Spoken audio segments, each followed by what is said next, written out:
Thank you enormously to everybody who's joined us. That's fantastic. It's a real test for the platform as well as for the contributors. So thank you all for doing so. I think Katie's going to turn most of us off and we're on mute for when we're not officially talking. And I know that'll be difficult to ask questions, but we can do that at certain junctures and we can do that electronically. I won't tell you where the toilets are or the fire exits because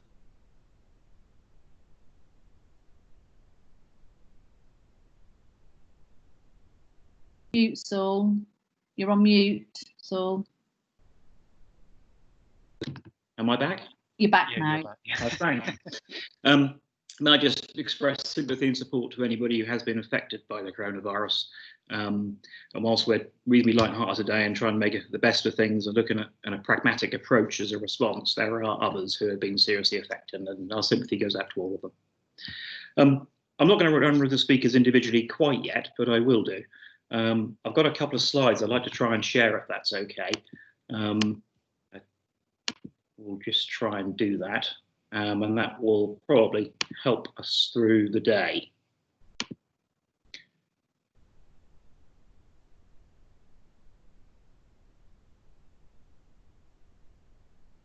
If you can see anything at the moment.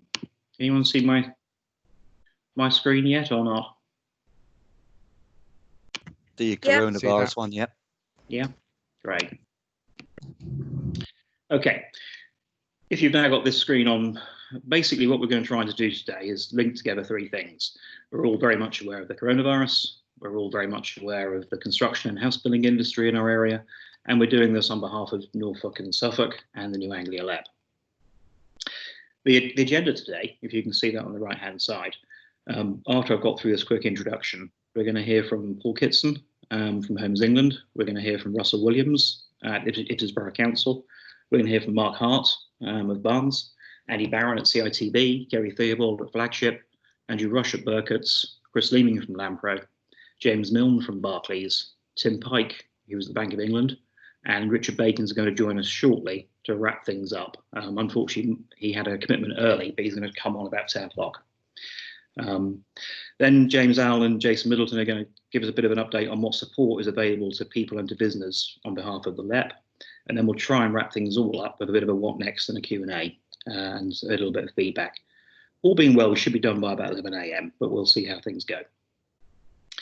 The image to the left of the agenda is just one that we've probably all seen 100 times, but we'll all remember the conversations about flattening the curve when this pandemic first started. And if we stayed at home, we could protect the health service, etc., etc. But at the same time, there was an equal and opposite reaction that probably deepened the recession. The more we pushed down the top curve, the more we projected the bottom. So there's an economic impact to the health priority. Background, I think you all know the background of the construction industry just as well or better than I do. We're enormous. We're 7% of GDP. We're 10% of all UK employment. We do build the schools, the hospitals, the homes, the critical infrastructure that our lives depend upon. Unfortunately, construction was really badly hit by economic downturns. In the last recession, private housing fell by 40%, private commercial fell by 30%, even 3 years after the recession started. We really don't want to repeat this. Some learned speakers and others have already told us that this is going to be pretty awful. Simon Rubinson at the RICS has told us that a quick V-shaped recovery is looking highly optimistic and therefore unlikely. I think we've heard the Chancellor playing down hopes of a quick recovery recently. We know that 1 in 3 private sector workers are currently furloughed. It's a serious challenge before us. How bad is this?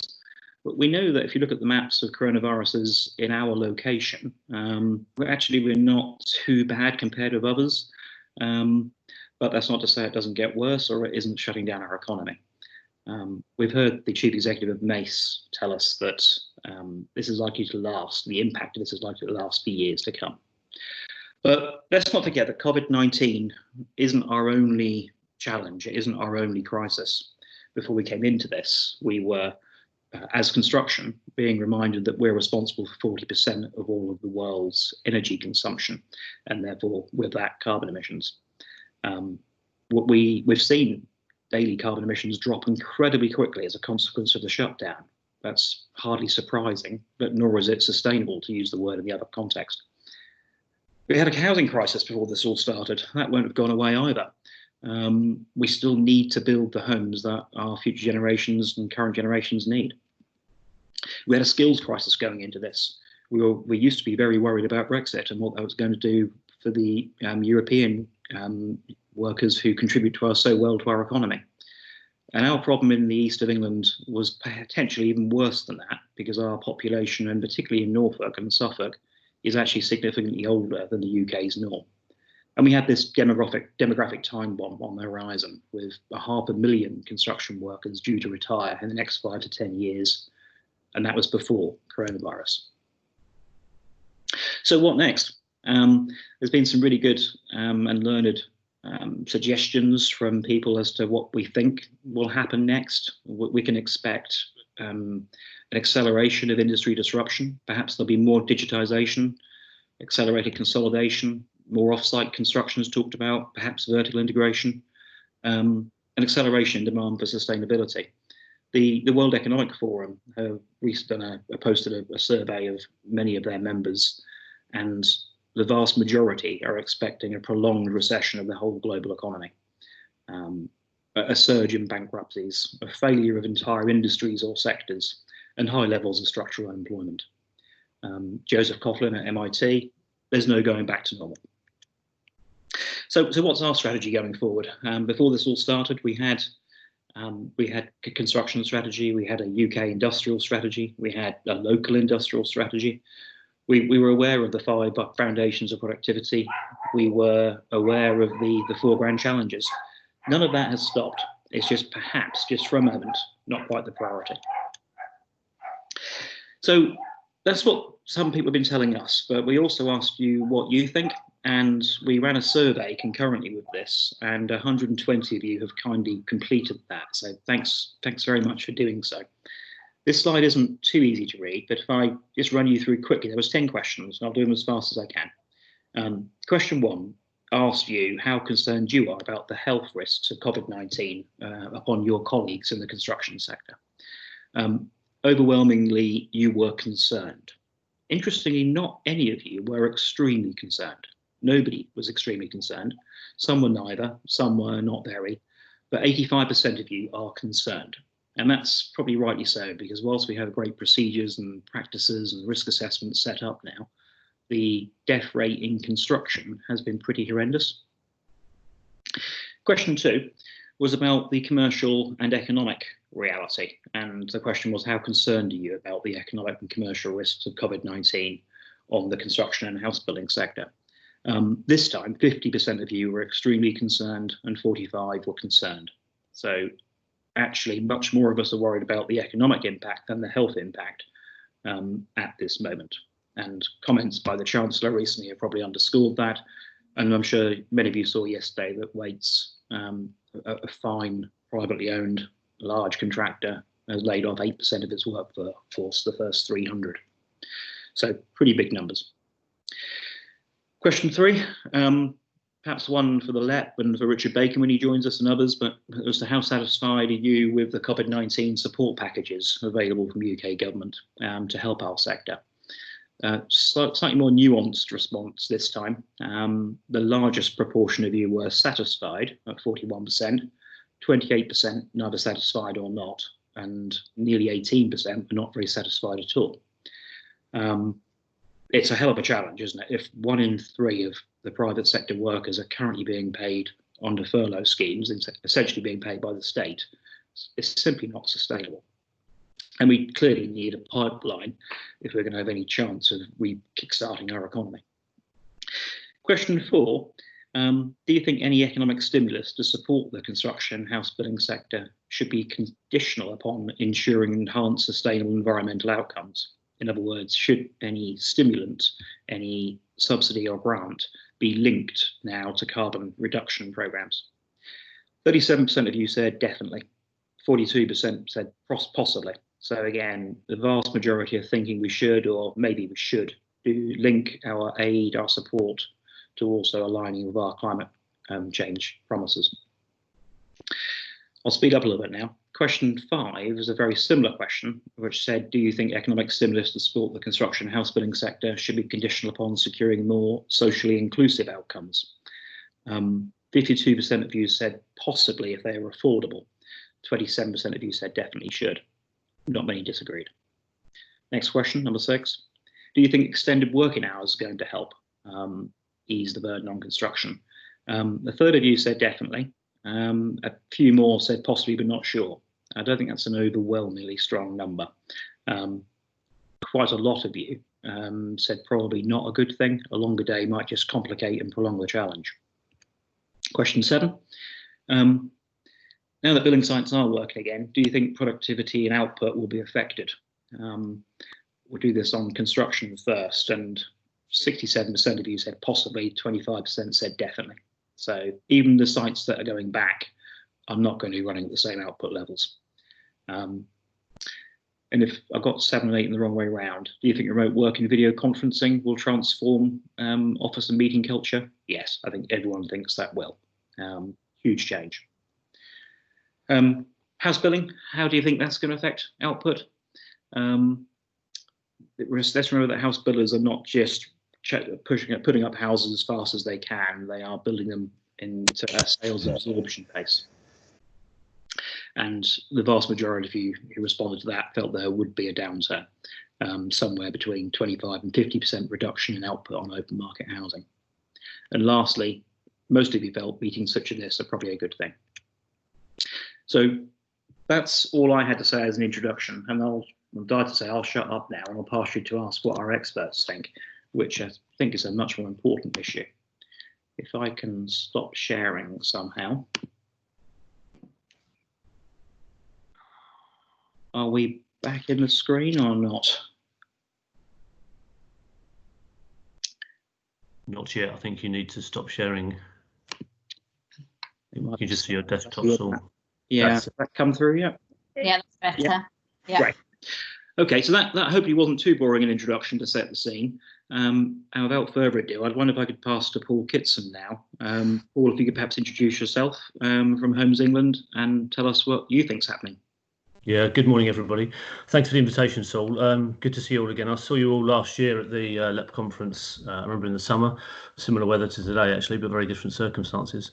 So I'm a director with Homes England, and my task really is to translate our mission and objectives into creating a new pipeline of opportunities that Homes England and the government can invest in. So it's quite a simple task. And I focus that work across high growth areas with a particular focus on new settlements as well. What I'm going to run through here is just a few thoughts about why we're here, what the role is an interface between Homes England and government, and what we've been up to over the past few weeks. And I think all those introductory comments are really helpful. There's clearly the two simple ways to look at the crisis we're experiencing here. One is around the broader economic scenario and the effect that has on demand. And the second is really the ability to supply new homes. And I think the really interesting thing to focus on here is the relationship between the two, to acknowledge that actually from all of the research that we've done around gathering market intelligence so far, we would say we're still being cautious to identify what the problems are we need to solve, and we still need to see how the market's going to unfold over the coming weeks. We're still at the early stages of the impact. Stating the obvious, I know, but it's an important fact to start with. Let me just see if I can share my screen. So, great, you should be able to see some slides now which say Homes England making homes happen. So, shout if you can't see those, Claire, Saul. So, we were set up 2 years ago by MHCLG to really start to pull together the right tools to support the government in its ambition to deliver the magic target of 300,000 homes a year. So we were set up to accelerate housing supply. Very, very sort of simple mission there. The mission set 2 years ago and the objectives around it are as valid today, I think, as they were 2 years ago, but we'll explore those a little bit in a moment and think about how we might twist and turn and face those current situations. The mission is to intervene in the market to ensure more homes are built in areas of greatest need and to improve affordability. We'll make this sustainable, creating a more resilient and diverse housing market. Now, they're just words in one level, but actually there's some real meat in there because, as Saul has outlined, the external factors influencing the rate of supply, the quality of supply, the specific type of supply, I think is a really interesting thing to hang on to here, are all going to twist and change. But one thing's for sure is the government won't get close to its objectives and we won't get close to ours unless we actually make sure that we're supporting the market to grow in a more diverse way. I agree with you, Saul. Actually, I think this is an opportunity for the market to become more disruptive. It's an opportunity to allow MMC to flourish and so on. The 6 objectives that we sort of focus on, again, are as true now as they were 2 years ago. The supply of land, excuse me, the supply of land is still really important. We must play our role in ensuring that more land is available to the market, whether that's surplus public sector land or whether that's private sector land. I'll talk a little bit more about the land we've recently acquired. There's a really key role here for Homes England to support you as partners to get land that might be slightly stuck in planning or might be too clunky in terms of viability, to get that to the market as quickly as possible. And then using our financial and investment powers, I suppose, our recoverable investment, our grant investment, our housing infrastructure fund, our affordable homes programme fund, all of those sorts of things that you all know. But more importantly, the flexibility of future funding. And we're still got high expectations that we're going to have a good spending review with the government. The ministry is still supportive of our plans to assemble a new flexible housing infrastructure fund type thing in the future from this sort of autumn spending review. All of those sort of financial tools can be deployed in order to support excuse me, local partners. And the thing for me here, I suppose, is the greatest risk that we have at this time is that some organisations take their foot off the gas. We clearly, as sort of public sector leaders in the housing supply, are not doing that. For us, we've been transacting as normal over the past 8 weeks. We've been doing deals. I'll talk about those in a minute. And it's really important that I kind of get that message out. If you've still got projects that you want to get going, if you've got new problems as a result of COVID, then I'd really like to hear from you and I can put you in touch with the team. The third objective around construction productivity, I think you're absolutely right, Saul. Those drivers around ageing workforce, some of the issues around the practicalities of site delivery, supply chain and so on, they almost kind of solidify the business case and the strategic drivers to increase the amount of off-site manufacture. And I can see that sort of particular part of the market really flourishing. We've seen over the past 3 to 4 years now, sort of increased capital investment by a number of key players, key business development activity by those same players. They've now got to the point where they've kind of got their business plans, their investment, their manufacturing capabilities at a point where they can fly. I think it's up to us as public sector leaders, but also some on the call here, to actually help support the demand for that product. Actually, now that the supply side of modern methods of construction has actually got to a point where they can actually do something really effective. We're continuing to do that with our land, of course. So we are specifying fully modular, high levels of pre-manufactured value on our sites when we dispose of them. We've just launched a research piece yesterday, which will start to track the effectiveness of that actually, and start to track some of that in some real detail here, the effectiveness of the market overall. So I think this is an area I think we can all work more closely on actually. And like I say, we talked about a tipping point before. Actually, I think the current situation starts to really solidify some of those strategic drivers for off-site manufacture. The role of SMEs, Saul, I mean, you know, we saw in 2008 a range of SMEs just didn't survive the market conditions. They didn't come back. We saw a shrinking of the number of active players in the house building sector. We're really keen we don't see that again. What we've been really keen over the past sort of 2 years since we were formed was to encourage and stimulate the range of activity that happens with SMEs through funding, through availability of land and so on. We really want to make sure that we don't lose that support. And we're keen to hear from people that are experiencing problems now or forecasting problems in the future. And our sort of local authority relationships and how do we support people like the LEPSOL and how do we support local authorities is really important. I mean, the key message I've been giving to many of our local authority partners over the past 2 or 3 months who are working through some very long-term projects is that, you know, these projects are always going to transcend a number of different external factors of market conditions. Nobody could foresee this. It's quite a unique market condition. But actually, those projects fundamentally will transcend 20, 30, 40 years. We should just crack on and carry on with them. And I think from a risk profile perspective, it's easy for the public sector partners with our support to take that view on long-term projects. And I know in the private sector, it can be much harder to make those investment decisions at times like this. And then the final point really is around home ownership and the Help to Buy product. So what have we been doing over the past 3 months? So I've already kind of given that key message, which is actually we've been transacting anyway. We're really keen to make sure that we're supporting the government and putting to the government a really reflective, open and current view of what the market says. So little things like your survey are interesting, Saul. So in many conversations that my colleagues have on a daily basis with the market, whether it's public or private sector, it's really important that we get that intelligence into one place so that we get a really good overview of what the market is saying. And in doing so, we've been able to support the government with some of its early work around some of the support packages, the very touch packages that were coming out last week around planning and so on. On a practical level, though, we've still been purchasing land, so we still bought land at the end of the financial year. We're still keen to do that. Housing Infrastructure Fund, I think, is really interesting. So it's really, in a way, the timing of that. So a central government initiative which de-risks large housing supply projects by putting substantial amounts of grant in at the right stage early on, does infrastructure first, enables local communities to accept housing development. You could almost write that as a kind of post-COVID recovery package in itself, actually. So really interesting to see. We're still keen, and we're getting into contract with local authorities to make sure that the communities and developers and that supply package in places has the confidence that that money is still available. And we've still been selling land, of course, still putting planning applications through and so on. And we're still supporting local authorities, as I've said before. So in a way, for us, it's business as usual. And I don't mean that nothing's changed. I suppose the two messages, one is business as usual, we're still transacting, we're still trying to build a really good pipeline of activity. Our business development work might twist and shift. And the second point is we're just really keen to make sure that we're getting all of the latest market sentiment and updating intelligence so that we can inform the right funding and support packages for government to announce in the coming weeks and months. So Saul, that's sort of introductory comments from me. I know a little bit of repetition from the last time we spoke around the mission and objectives, but I think it's worth reinforcing that they're as valid now as they were 2 years ago. Paul, thank you. That was really useful context. There are one or two questions coming in using the chat function. I'm not sure if you've seen them, Paul, while you've been concentrating. Not while I was talking, no.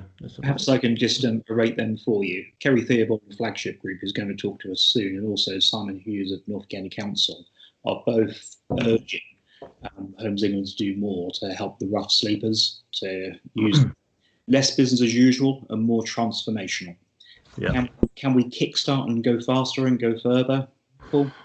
Yeah, I think it's a really good question, Kerry. I mean, look, so it's really interesting. Homes England has been focused around housing supply, around all tenures of all typologies. We have had a policy interest in rough sleepers in the past, but over the past weeks, as many organisations, certainly national organisations, we've assembled a whole kind of COVID response infrastructure within the organisation to start solving problems and working out where to focus. We have turned our attention to rough sleeping. I think it's a really important question the government is asking us. Councils have responded magnificently across the country, actually. There's been really good linking with hotel chains and others to get rough sleepers off the streets. And we're all asking, aren't we? We're all asking, so what happens next? So you've got to watch your space, Kerry, but take some comfort in the fact that we haven't just ignored it. We've got some work in progress there. We're trying to thrash through, find out what the issues are. And the market intelligence is important because, of course, all of this problem solving relies on understanding as many pieces as possible at once, because quite often the answers and the solutions lay in front of you. It's just about joining the dots up. So, yeah, it's on the agenda, Saul and Karen.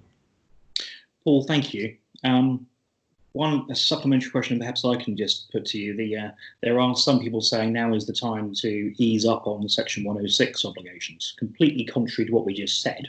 But I think finding another way to make them more affordable so that the private sector can also keep going when the viability may be more challenged than usual. Similarly with SIL contributions, deferring, delaying, maybe a SIL holiday. What can be done to also keep the private sector developing at pace? Yeah, so those who are asking the questions, I would imagine you've already had that conversation with your planning authorities of the schemes you're promoting. Certainly I've had feedback via councils across the country that they've engaged in those conversations, and many of them are approaching it in a sort of practical way, to be honest. I think there's sort of couple of things to say here. I think we need to be careful that we don't unravel some of the good quality placemaking objectives that we've held in the past. So I think if it was me, I would be starting a conversation which is caveated on, we don't know where the market's gone. There's increased risk here around confidence. What are the range of scenarios we can start to paint? And let's see how things unfold. And I personally, if it was our sites, we'd always be with sort of upholding the quality standards and the infrastructure first principles we'd set out with. I could see a range of kind of caveated situations working very well, where actually you end up with upward review mechanisms should the market have upturns and so on. I just think there's a balance to be struck here between, you're right, enabling people to get flying now, thinking about easing cash flow, and making sure, because we've all got a responsibility here, that if we don't uphold those kind of quality outcomes, if we don't make sure that we're getting a broad range of housing types and tenures, we're going to undermine confidence in wider communities about housing growth, actually. And I think that's also a great risk. Well, thank you. We'll take one more question on this section, then we'll have to move on, and that's from Gail Mayhew. Gail has asked whether or not there is a crisis of product for Homes England to address post-COVID. Do we need to support delivering more self-contained, balanced communities? Right. Is there also a crisis of product? Does that question mean have we got the right products? Is that how you interpret that, Saul? Gail, can you unmute yourself? Paul, Hi, Gail. Hello, Paul. No, I mean, the question was actually more to do with whether post-COVID and the experience people have had of lockdown, of having to live much more locally, do Homes England potentially need to consider how more balanced communities with more localised facilities and mixed use might become part of the formula in future? I see. Thank you. Sorry, I understand exactly what you mean. You mean the product of design, typology, landscape, place. Yeah, okay, I get what you mean now. Look, I mean, it's interesting, isn't it? So you can look at that in a number of different ways. I think where we look at kind of substantial growth, substantial developments, then the principles around things like the Garden Communities Prospectus and the principles of sustainable development, a term used many, many moons ago, are all still really valid. So can you get transport mechanisms and nodes which are sustainable, so getting people out of cars? Can you move around new settlements easier by walking and cycling than you could anyway? These are all principles that we should be putting in anyway. But I agree with you. I think the interesting thing for me is this two things. One is around the design of homes, actually, and I spoke to one developer last week who'd already sourced a supply chain of office pods, which he'll be putting into the gardens of his sort of 3-4 bedroom homes from now on. But there is a sort of a broader, if we're going to spend more time at home and working from home, how do we make sure we've got the right spaces for that? Working at home is not an equal experience. We all know that. We've got, those of us who've got leadership responsibilities know that some of us have relatively comfortable working surroundings and some people actually find it quite challenging.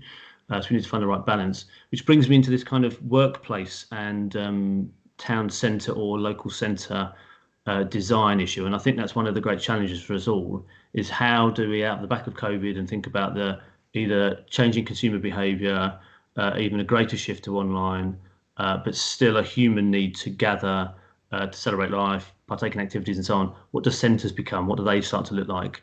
And I think there is something interesting there for the commercial sector around the flexible workspace that's already been a success in many places, but takes it to a new level, which enables people to drop in, get sociability, but work for different companies across the place. So I think, Gail, in answer, the principle should be there in good quality design anyway, and I think we probably just need to develop those thoughts and thinking over the coming weeks and months. And there'll be some great ideas coming out, I think, about how we can really shift people out of cars and make places more sustainable. We've all celebrated the kind of slightly less traffic consumption, increased nature has flourished and so on. So those things need to be held on to, especially around place design. Will those be reflected in your objectives? Because I mean, sometimes that cuts across the pure housing delivery numbers objective. Yeah, so they will be, Gail. So we've over the past 2 years, I guess, all of our staff delivering sites now are fully kind of engaged in building for life. We set a master planning design team up probably about 18 months ago, Gail, which now interrogates the master plans that we put onto our sites anyway. So we've always had an eye on design. Of course, we're all professionals that want to build great places. But what we've done over the past 2 years is we've increased, I guess, the kind of internal quality assurance and mechanisms to make sure that we're doing that. And we'll put a keen eye on on other people's projects that we're supporting through financial means rather than just our direct delivery projects as well. Paul, thank you. Thank you, Gail, as well. Great contributions. Whilst Paul stops sharing his screen, can I switch across to Russell Williams, Russell's Chief Executive at Ipswich Borough Council, and public sector's response in this crisis is much debated. So, Russell, thank you for taking the stand today and joining us. So, thank you. I'm very aware this is kind of a public event and I don't really know everybody I'm speaking to, and I'm not a politician, so I'm going to do my best not to end up on the front page of any media outlet as a consequence of this 4 or 5 minutes. Just want to cover 5 or 6 different things. One, for people's awareness, just a bit of background about me. I am a town planner by profession, so I'm always interested in kind of the broader construction industry related things, but equally I've now been Chief Executive at Ipswich Borough Council for just more than 10 years, so I know and love the place I work in, and equally have quite a lot of experience of running what is a very large in the kind of turnover and staff side district council. And it is just worth re-emphasising that the last 2 months have probably been the most challenging period of my working life, if not the rest of my life as well. And that will be true for many of you, but for everybody in a senior role in the public sector. And that's saying that as somebody who doesn't have any direct responsibilities for health or social care. But I've got a vast array of services that are under greater pressure than they've ever been under before. And it's not just the obvious ones, such as those dealing with homelessness. It includes those liaising with business, trying to put grants out the door. It's amazing how difficult it can be to get in touch with business to give them money. We found that quite astonishing. We've had 25 million quid to give out, and it's not been easy to get in touch with all our businesses. And we've got a vast array of additional benefits claimants coming through the door. The government released kind of the unemployment figures the other day, but the amount of people seeking support is perhaps not surprisingly astonishingly high. But the public sector, certainly in Suffolk, and I'm sure it's true across the rest of the patch, have pulled together. So there is always a perception that there's some tensions between kind of county councils and district and borough councils, and to a degree that is true. But certainly at times of crisis, everybody does come together and does pull together. Final point before I move on to the construction sector directly. I don't know anything before you know it, generally speaking. So the first time people get to find out things is normally when a minister or t'other stands in front of that podium at Downing Street at roughly 5 o'clock every night and announces something. And it is true that often the detail follows some time after that, which can create some tensions and some expectations. But it's been an interesting time. Turning to construction sector and kind of my involvement and my experience of that over the last couple of months, and I'm not going to repeat what Paul has said because I do agree with what he's covered in general terms. It's been interesting how some just kind of stopped on day one, and equally it's been interesting as to how some kept going without seemingly much hassle. So we've got a very large Amazon shed being built on the edge of town. We sold them the land just before lockdown started.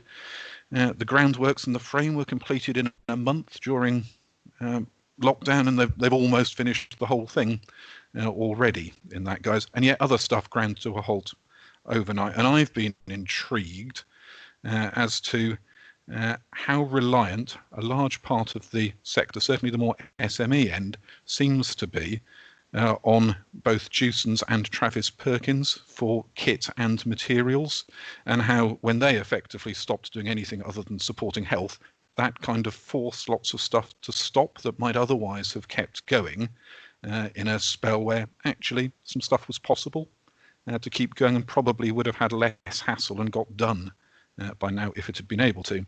And equally, I think there are going to be quite a lot of challenges, as there often are, with the utilities sector keeping up or being aligned with the rest of the construction sector over time.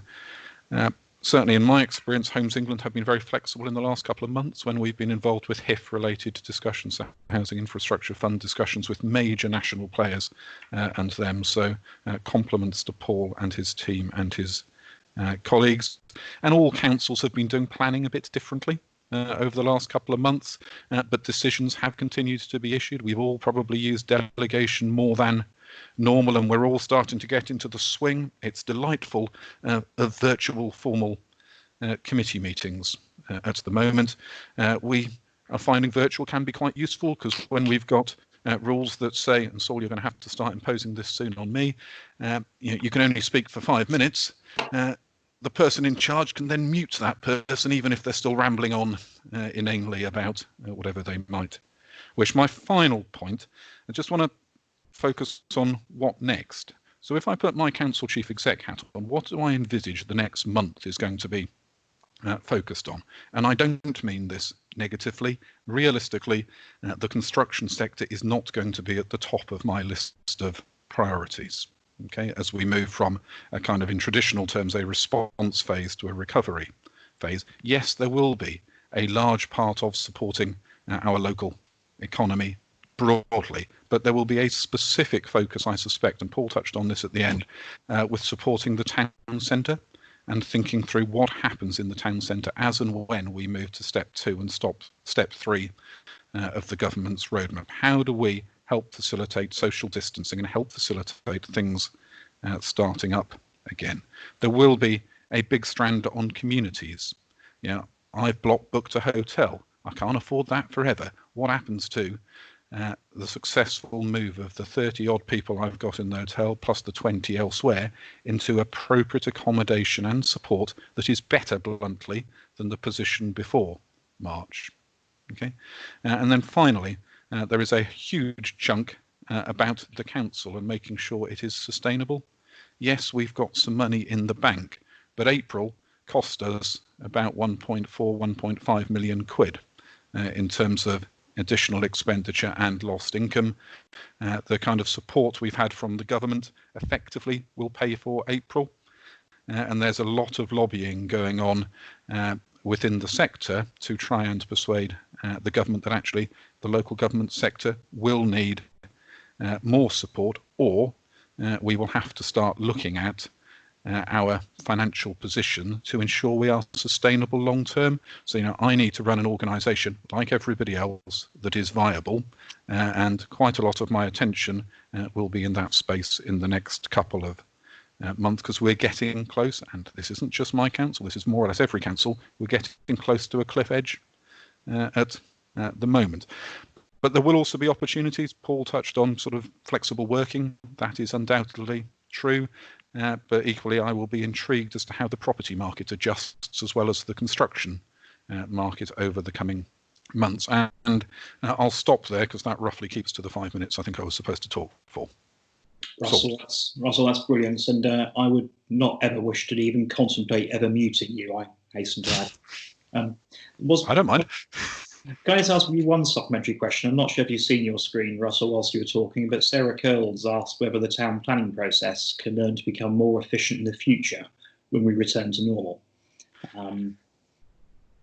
Depends what you mean by efficient, I suspect, because most of us would claim that the vast majority of applications are dealt with in the time scale. So, Sarah, if you want to drop me a quick note as to whether it's within the chat or separately, you can find my email address as to what you might mean by efficient. I'm sure I will be able to respond.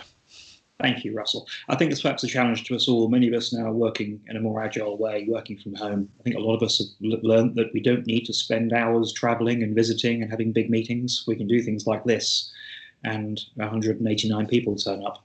I think the last meeting you and I were at, Russell, was about 10. Sometimes we can do this more efficiently, can't we? We can do more, quicker, faster, easier.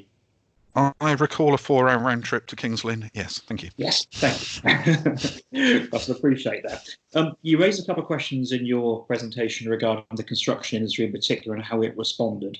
The dependency from some of the SMEs on Dewson's, Travis Perkins. There was also some real mixed messaging around whether construction should stop, should continue, which actually shifts us beautifully to Mark Hart. Mark's the Joint Managing Director of Barnes.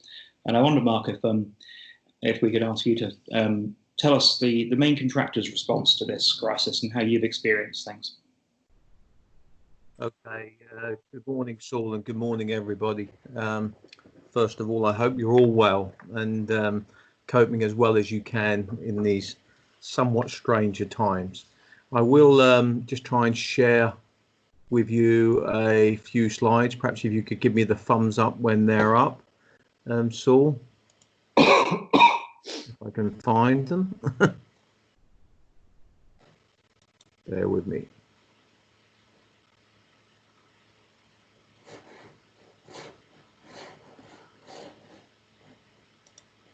Whilst Mark's just doing that, participants who are in, most of you would have seen now the chat function on MS Teams if you haven't used it previously. Do feel free to raise any important questions that you think might not otherwise be covered by other speakers or that you cannot wait till the end for. And then we'll try and deal with them as we progress. Bear with me while I have a few technical problems. Saul.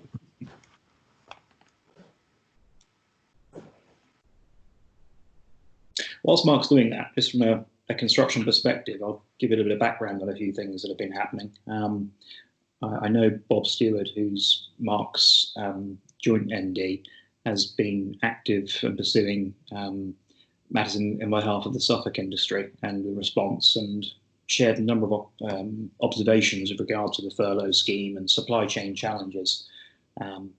I think perhaps one issue that has really risen is that is now the time to be insisting on certain products and specified units which may be harder to get hold of than others. Is now the time to be more fluid and allow more change.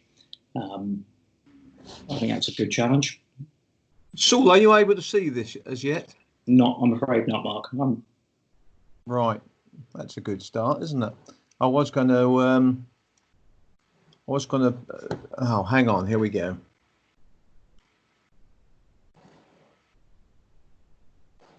We're Is in. that better? Yep.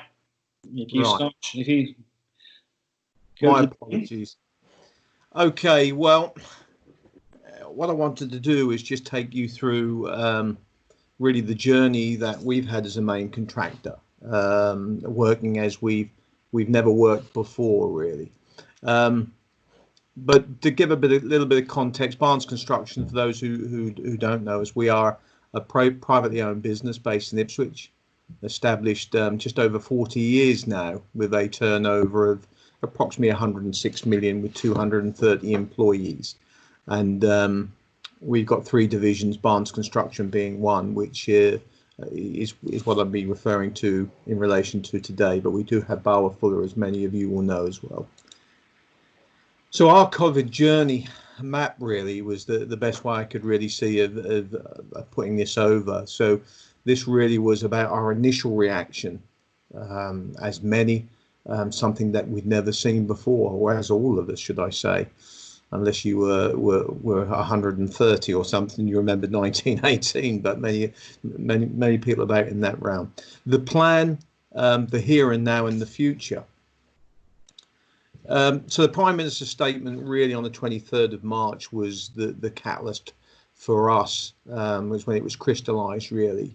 So the messages were very clear from our perspective, was to stay at home. We've heard this before, protect the NHS and save lives, and with safe distancing measures in place, working from home if you can, and keep construction open.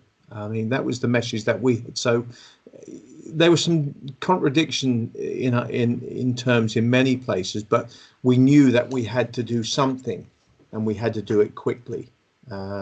And there was an element of thinking on our feet, an element of some quick planning.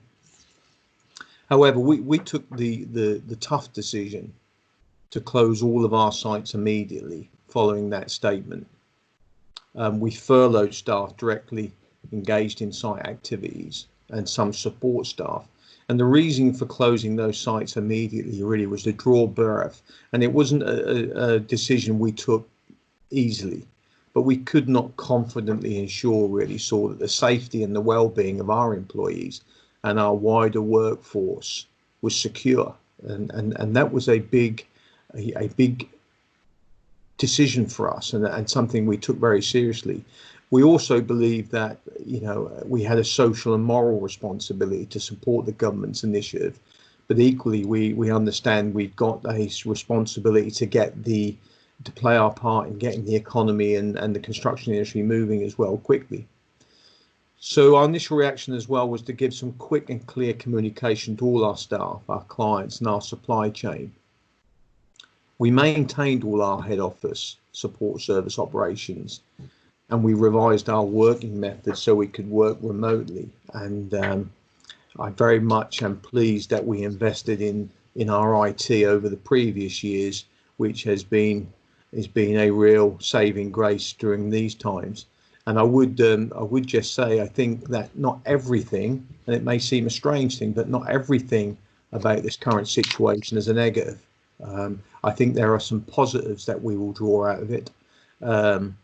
It's certainly very encouraging to see, albeit temporarily at the moment, the impact that we're going to have positively on the environment, when many of us probably think, well, how can we impact upon our carbon footprint? And I think what it will do is tell us very much that, you know, we can make a difference, even though in this situation it's been forced upon us.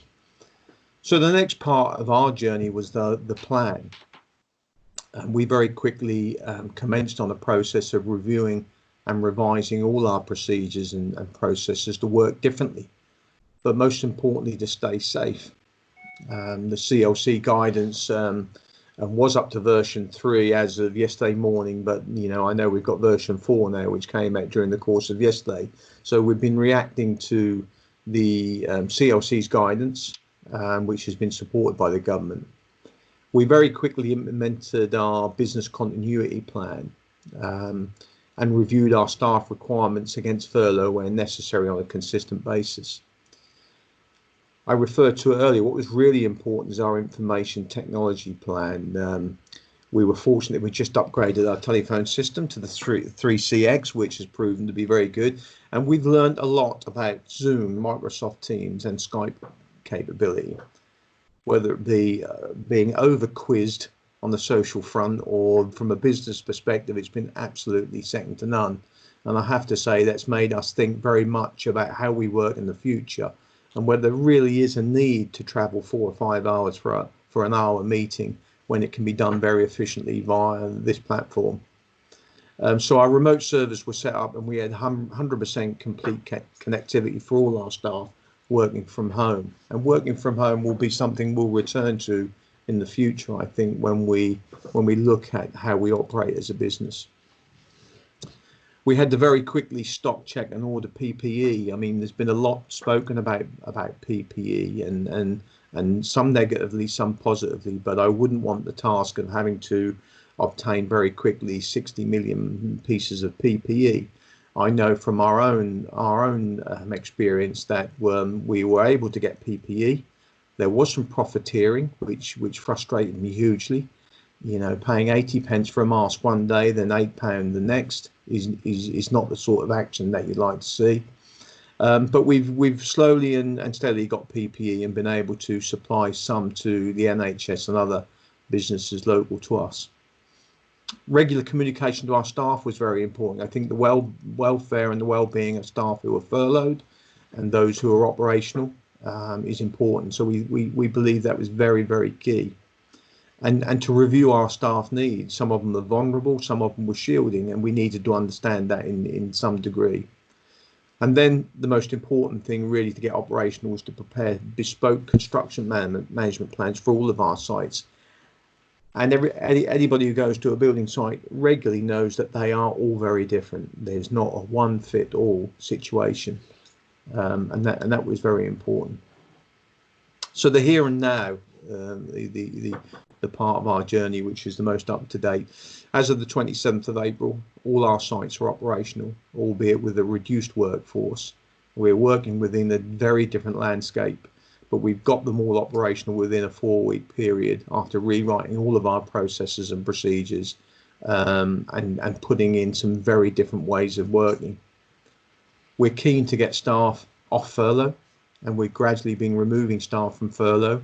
Out of our 230 staff, I think we had 91 who were furloughed, and we've reduced that significantly.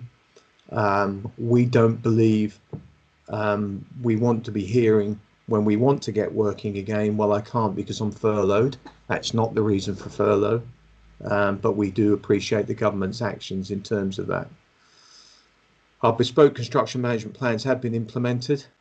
Our revised procedures and policies are and processes are in operation. And we've been able to maintain our estimating and commercial activities along with our support services all the way through the process, so they have been unaffected.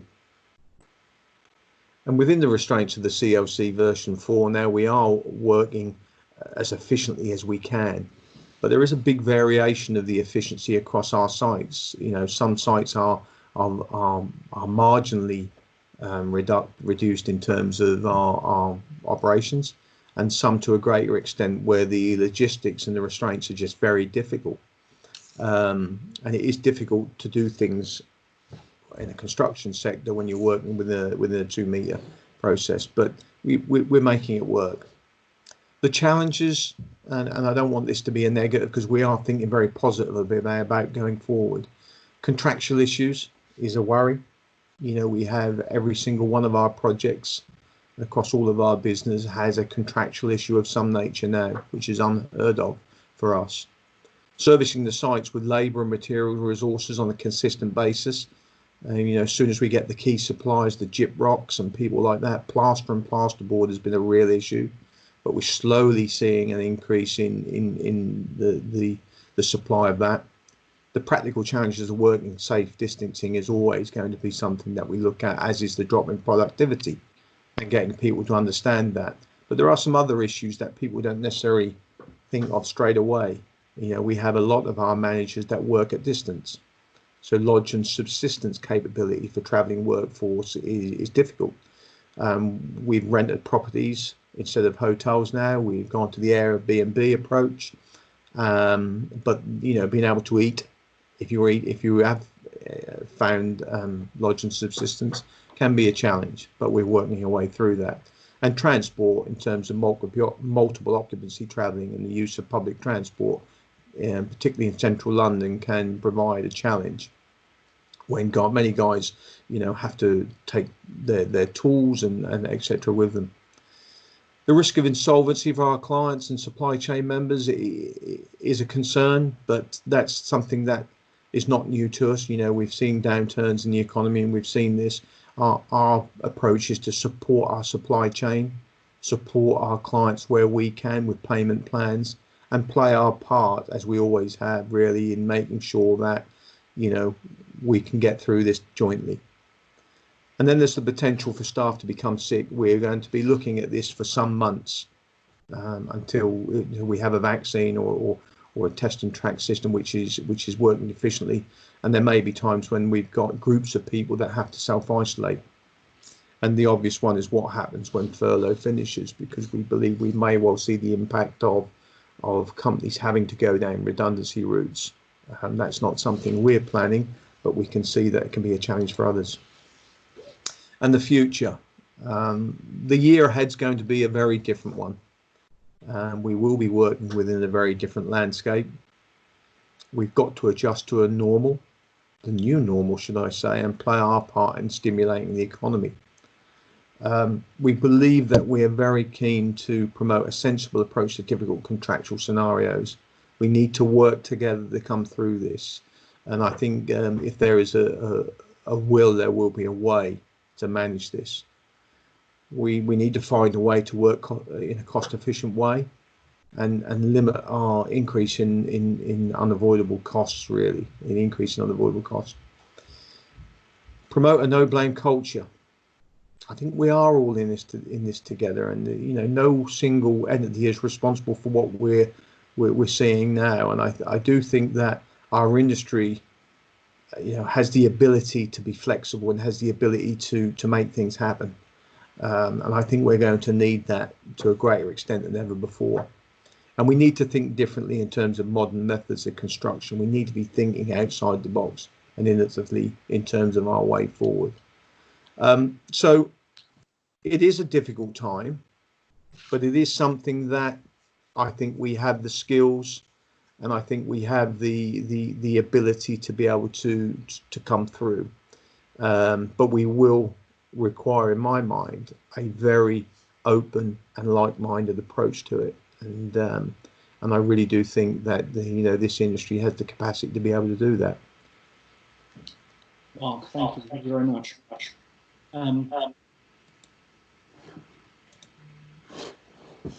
What I heard about was Have I come off screen now, Saul? you have, Mark.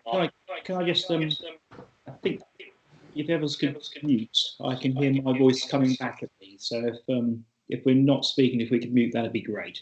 There's a couple of questions for you, Mark. So you'll need to come off mute, I'm afraid. But one is from Gail suggesting what with COVID and the Brexit issues, is there now a need to look at shortening our supply chains and try and get our goods and services more locally?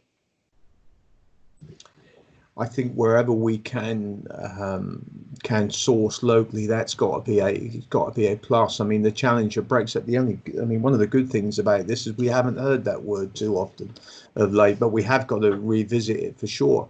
I think it's a good question, and I think it's one that we need to be looking to architects, and we need to be looking at clients, where we really need to be thinking whether there's an option on material resources. Do we really need the handmade tiles that are in the northern state of Italy or something like that? Wherever we can supply locally, that gives us a greater degree of potential to get materials as and when we require, and it's also going to help stimulate some of the local economy in terms of these material supplies. Thank you, Mark. I'll take one more question for this section. The others were going to come up later. The one we will take is from Simon Hughes at Norfolk County Council. Norfolk have a number of projects that are continuing to progress now, but they're being informed by their contractors that works will now take longer as a consequence of the new restricted working methods. Perhaps 25% longer, much longer internally, not so long externally. Thoughts on that, Mark? Yeah, lots of thoughts on that, Saul, for sure. I mean, one thing I would say is there is without doubt a drop in productivity for the next few months across our sites. I think if we think there's going to be no change, then we're going to be somewhat deluded on that front. So we need to plan for that. What I can tell you is that we have some of our sites, very limited, which have only been affected very slightly. We have had projects over 50% in terms of productivity. Will that improve? I think it will. Will it be an ongoing issue? For sure. I mean, I've seen the increase in hours directive which has been issued. I think our sites work long hours anyway, and I think we'll continue to do that. We did have a resources issue before this as an industry. And with Brexit in the background, with immigration of the European workforce, does concern me. So I think 25% is probably a good starting point. I mean, I've looked at our sites and taken the average that I think there's a 20% drop in productivity. Some are greater, some are less.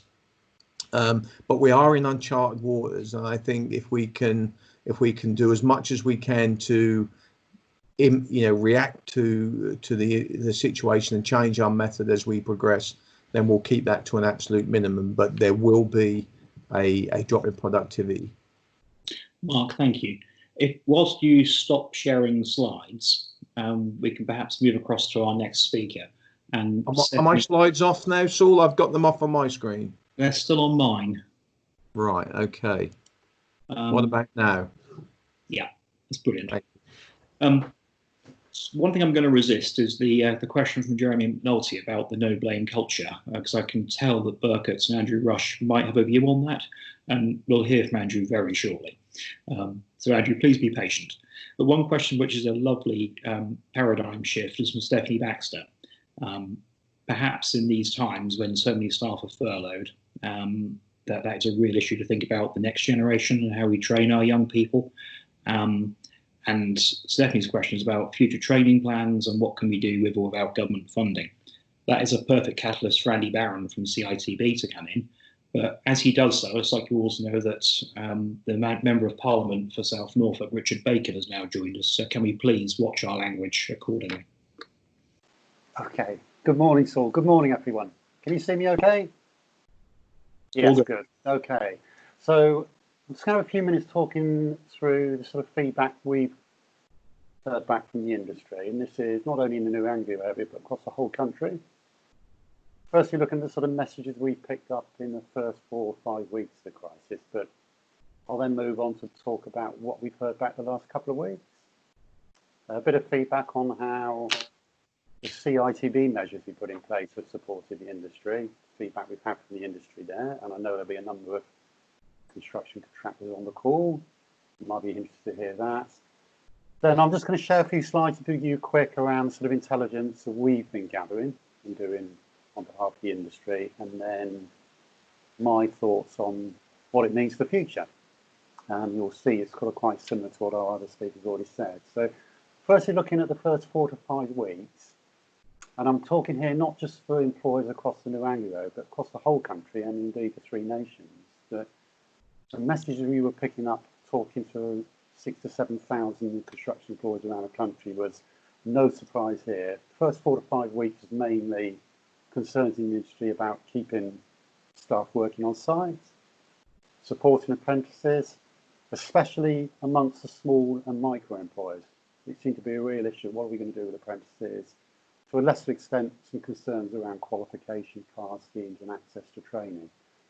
Now, as we moved in towards the last 2 to 3 weeks, the concerns and messages we were hearing back from construction employers around the skills agenda seemed to be changing a bit. It was more then towards how we're going to access training.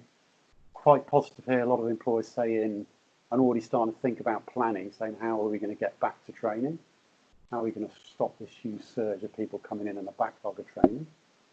And also a little bit around, no surprise, cash flow seems to be coming up more and more in employers. And the intelligence we gathered from the industry was week 1, week 2 of the crisis, around about 22% of employers across the New Anglia area were taking advantage of the furlough scheme. And that was varying degrees. So a little bit like Mark was saying, some companies, we had 60 to 80% of staff being furloughed, other companies much lower. But it was about 22% of companies were taking advantage of it. By week 6, no surprise, up to about 60% of companies using the furlough scheme. So that does seem to be a success we've heard back from the industry. Now, what is probably worth mentioning quick is alongside that, first 2 or 3 weeks of the crisis, we were listening quite carefully to what industry were telling us at the CITB. So we put in some measures to help the here and now, what we can do for the industry. And those of you on the call that are from construction industry that pay levy, I hope you've all seen and heard that CITB have suspended the assessment and paying of levy for the first quarter this year. Now that is unprecedented. That's never happened in CITB's history. And it does leave us, a little bit like a speaker from Ipswich Borough Council, leaves CITB with a huge black hole. That means we've suddenly got a £68 million black hole in our finances.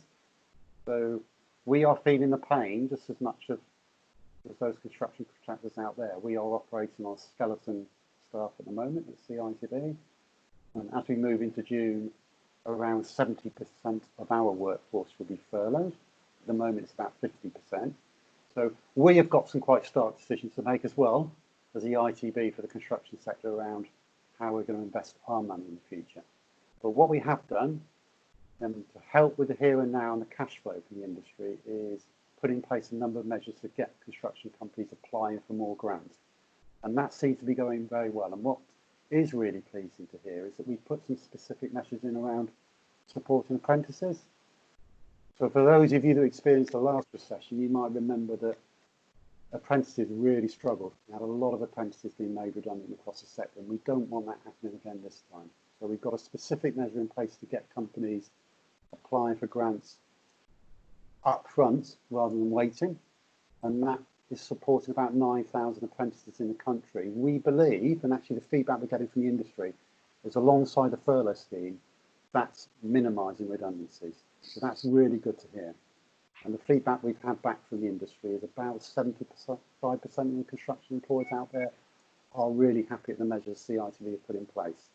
So firstly, no levy being paid this quarter, lots more grant being made available up front, about £7 million at the moment of additional grants being paid in the last 6 weeks. We believe we can get that much higher. So we are working quite closely with a lot of construction employers in the New Anglia area to get you applying for the grants where you can up front to help your cash flow. So if we move on now to the sort of messages we've had in the last couple of weeks, because what we've tried to do is change our questions in the industry around not just the here and now, but what you're doing to start planning for recovery. And what we've also started doing is talking to a lot of the training providers out there. These are private sector, but also the FE colleges, which have got a critical role to play with training the future workforce, to see how you're finding it and what measures you're being put in place. And that's quite interesting, actually. I'm just going to read out a few things that we have heard back around what your biggest concerns are in the construction industry at the moment. No surprises here. Keeping your skilled staff. You seem to have a lot of employers saying you don't want to lose the staff, even though productivity and the next 2 or 3 quarters is going to be challenging. There seems to be a very strong sentiment that the industry does not want to lose skilled staff. So that's good to hear. And there's a big drive to get back on site, a willingness to get back on site. A lot of companies want to keep trading, particularly the small and micro. There is a concern around apprenticeship training because obviously all the practical side of apprenticeship training in FE colleges can't be done at the moment. And what we're hearing back from the colleges is that's a very mixed bag.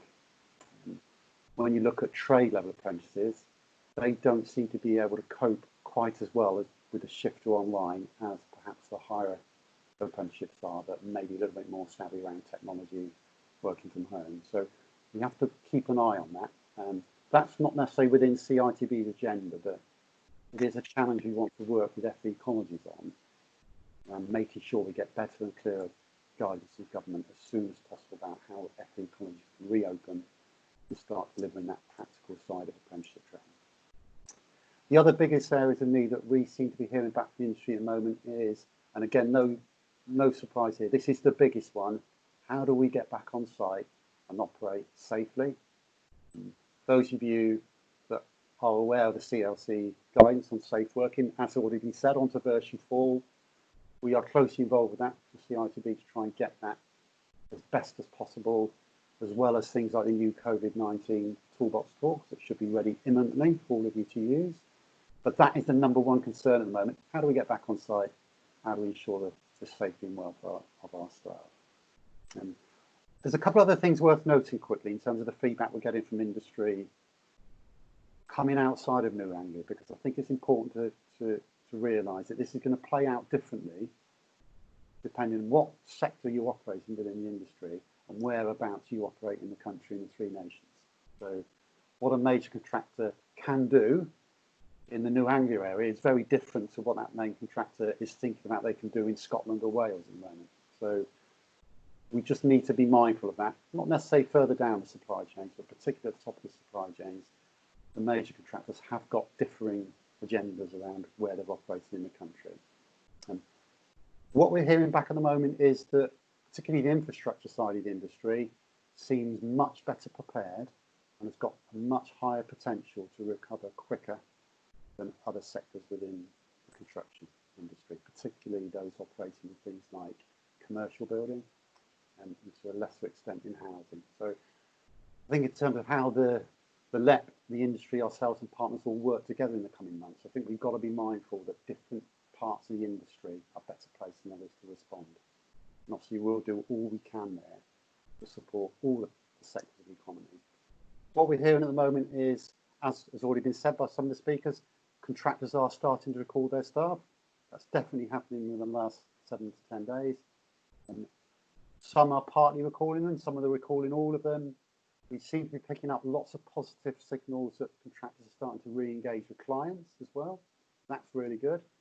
But I think we should all be mindful of some of the messages that are coming out, particularly from those main contractors that are part of Build UK.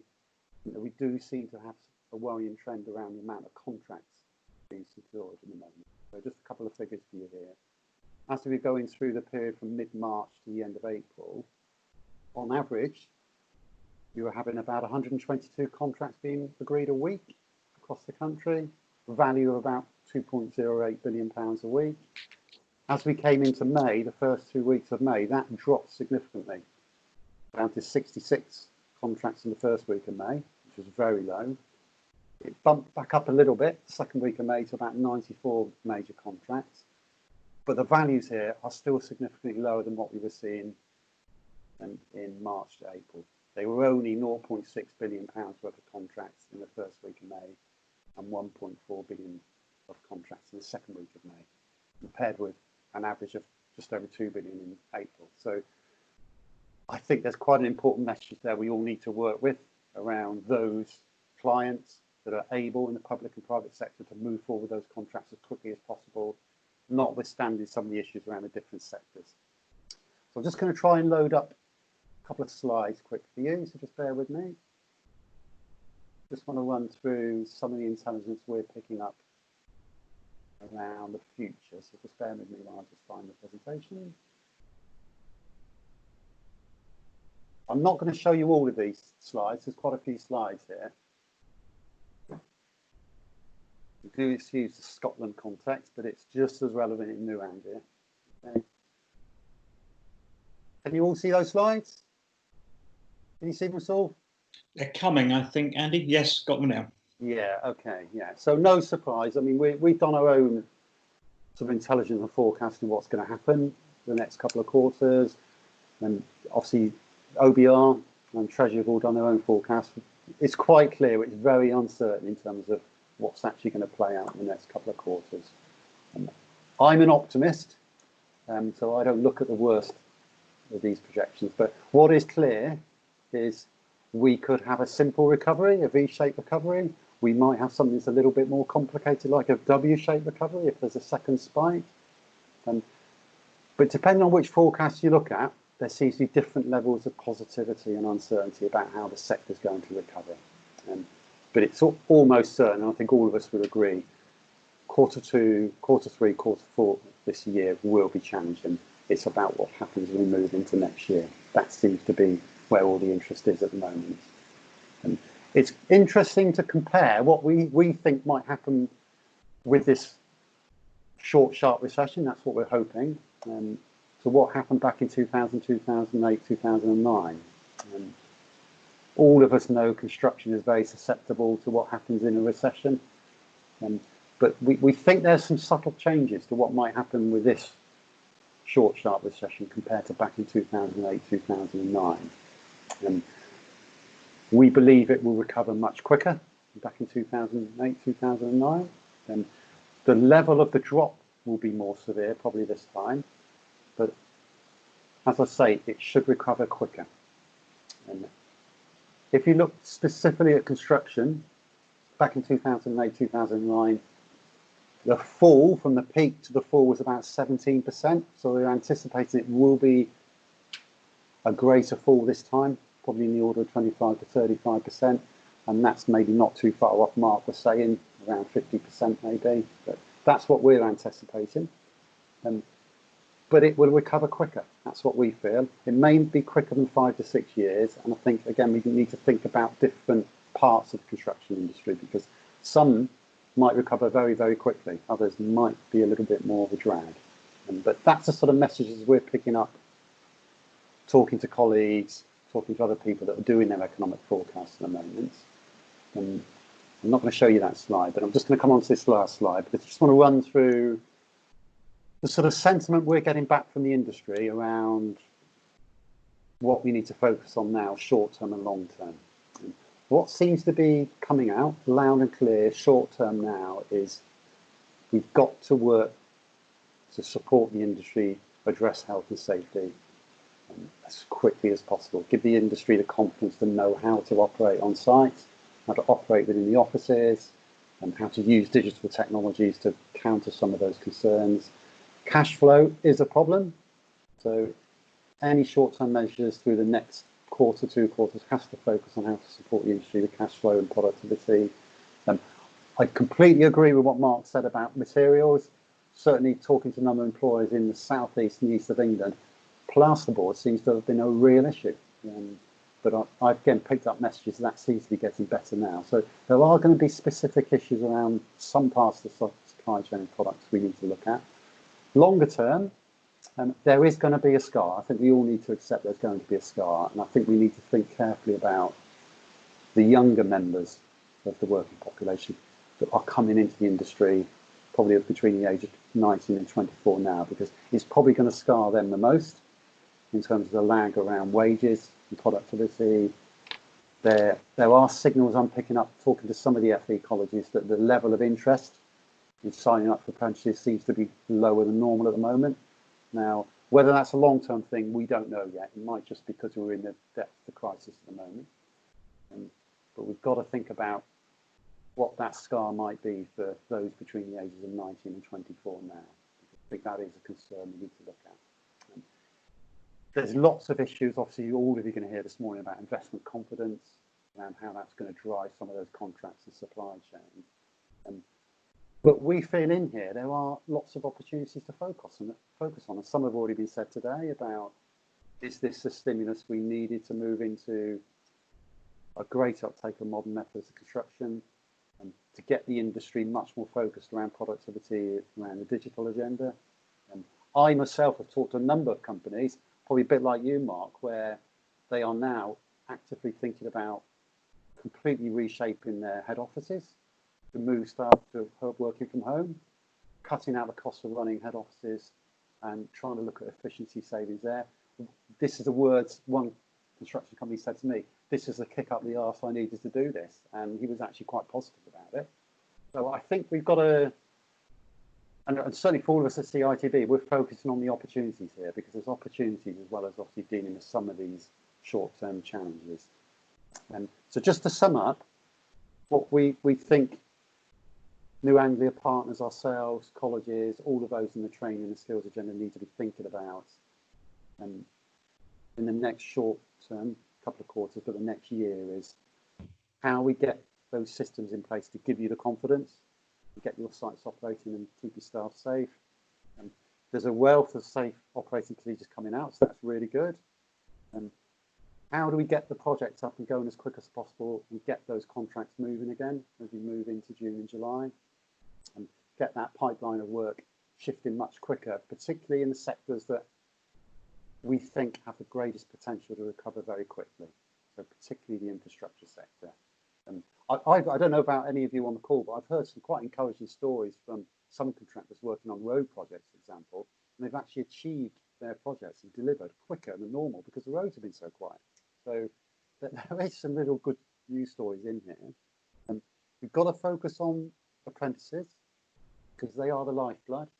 It looks positive at the moment. We haven't seen the level of unemployment redundancies in the apprenticeship workforce we had at the last recession. And colleagues of mine are confident with measures the government put in place through to December that we shouldn't see too many apprentices being made unemployed, but we're going to watch that space ourselves at CITB to see if there's anything more we can do to support that. But we've got to think about not just New Anglia, but some of those other areas outside of New Anglia where it's going to play out differently for some of the main contractors, because what happens in Ipswich might be very different to what happens in the north of England. And it's a guessing game around what happens with, if we do get a further spike with COVID, and whether the government impose regional or local lockdowns, because again, that might have different effects on the industry and what you yourselves can do in Kings Lynn as opposed to Norfolk, as opposed to Ipswich. If, for example, there's a lockdown applied in Ipswich, and we don't know that yet, but I think we've got to make sure we've got the flexibility to deal with that as well. Okay, so that's my thoughts. Saul? Andy, thank you. Thank you very much, Andy. Whilst you stop sharing slides, I think I'll ask Richard Bacon to pick up on the issues you raised regarding the funding of FE colleges and local and regional shutdowns, so if that's possible or not. I'm sure Richard might have a view on what's happening in Scotland, but resisting discussions around Nicola Sturgeon might be difficult. I also heard lots of comments about V-shaped recoveries and U-shaped recoveries and L's and W's. We'll hold that till Tim Pike comes on a bit later from an economist's perspective. The paradigm shift that COVID-19 could create is interesting. One area of immediate response is probably housing need. we still have a housing crisis. We still have more people who need to have new homes. And that is probably a lovely introduction to Kerry Theobald at Flagship. Kerry, can I ask you to go next and tell us what Flagship are doing? You can indeed. Can you hear me okay? All good. Good. So just a quick bit of background for us, for those that don't know. Flagship Group are our housing association. We work across Norfolk, Suffolk, North Essex and Cambridgeshire. We've currently got somewhere in the region of 31,000 homes across those counties. We employ over 1,200 people. That's through our 3 subsidiary housing associations, Flagship Homes, Victory Housing Trust and Suffolk Housing. We also do all of our own repairs and maintenance through RFT Services and Gasway, our heating company. We build in the region of 600 to 700 homes a year, or have done historically. And we were certainly looking at ramping that up over a period of in the next 5 years, and actively looking to embrace modern methods of construction. So, prior to this, I would suggest that we were an ambitious, very secure organisation with a clear strap line for what we're trying to achieve. However, things have changed, and so you mentioned at the start that we've got a group of experts that are speaking today. I don't think anybody is an expert in responding to a pandemic such as this. And so, the one thing I would say is that, having been plugged into multiple partners, I've been hugely impressed at the resilience and the collaborative working with local authorities, partners, private and public sector. So I think that's been a real opportunity, and something I probably want to come back onto at the end as to an opportunity to do something a bit different. In terms of Flagship's response, I think we're fairly consistent with most. We pretty much stopped doing everything overnight, bar emergency repairs. Our building sites, over 30 sites, shut.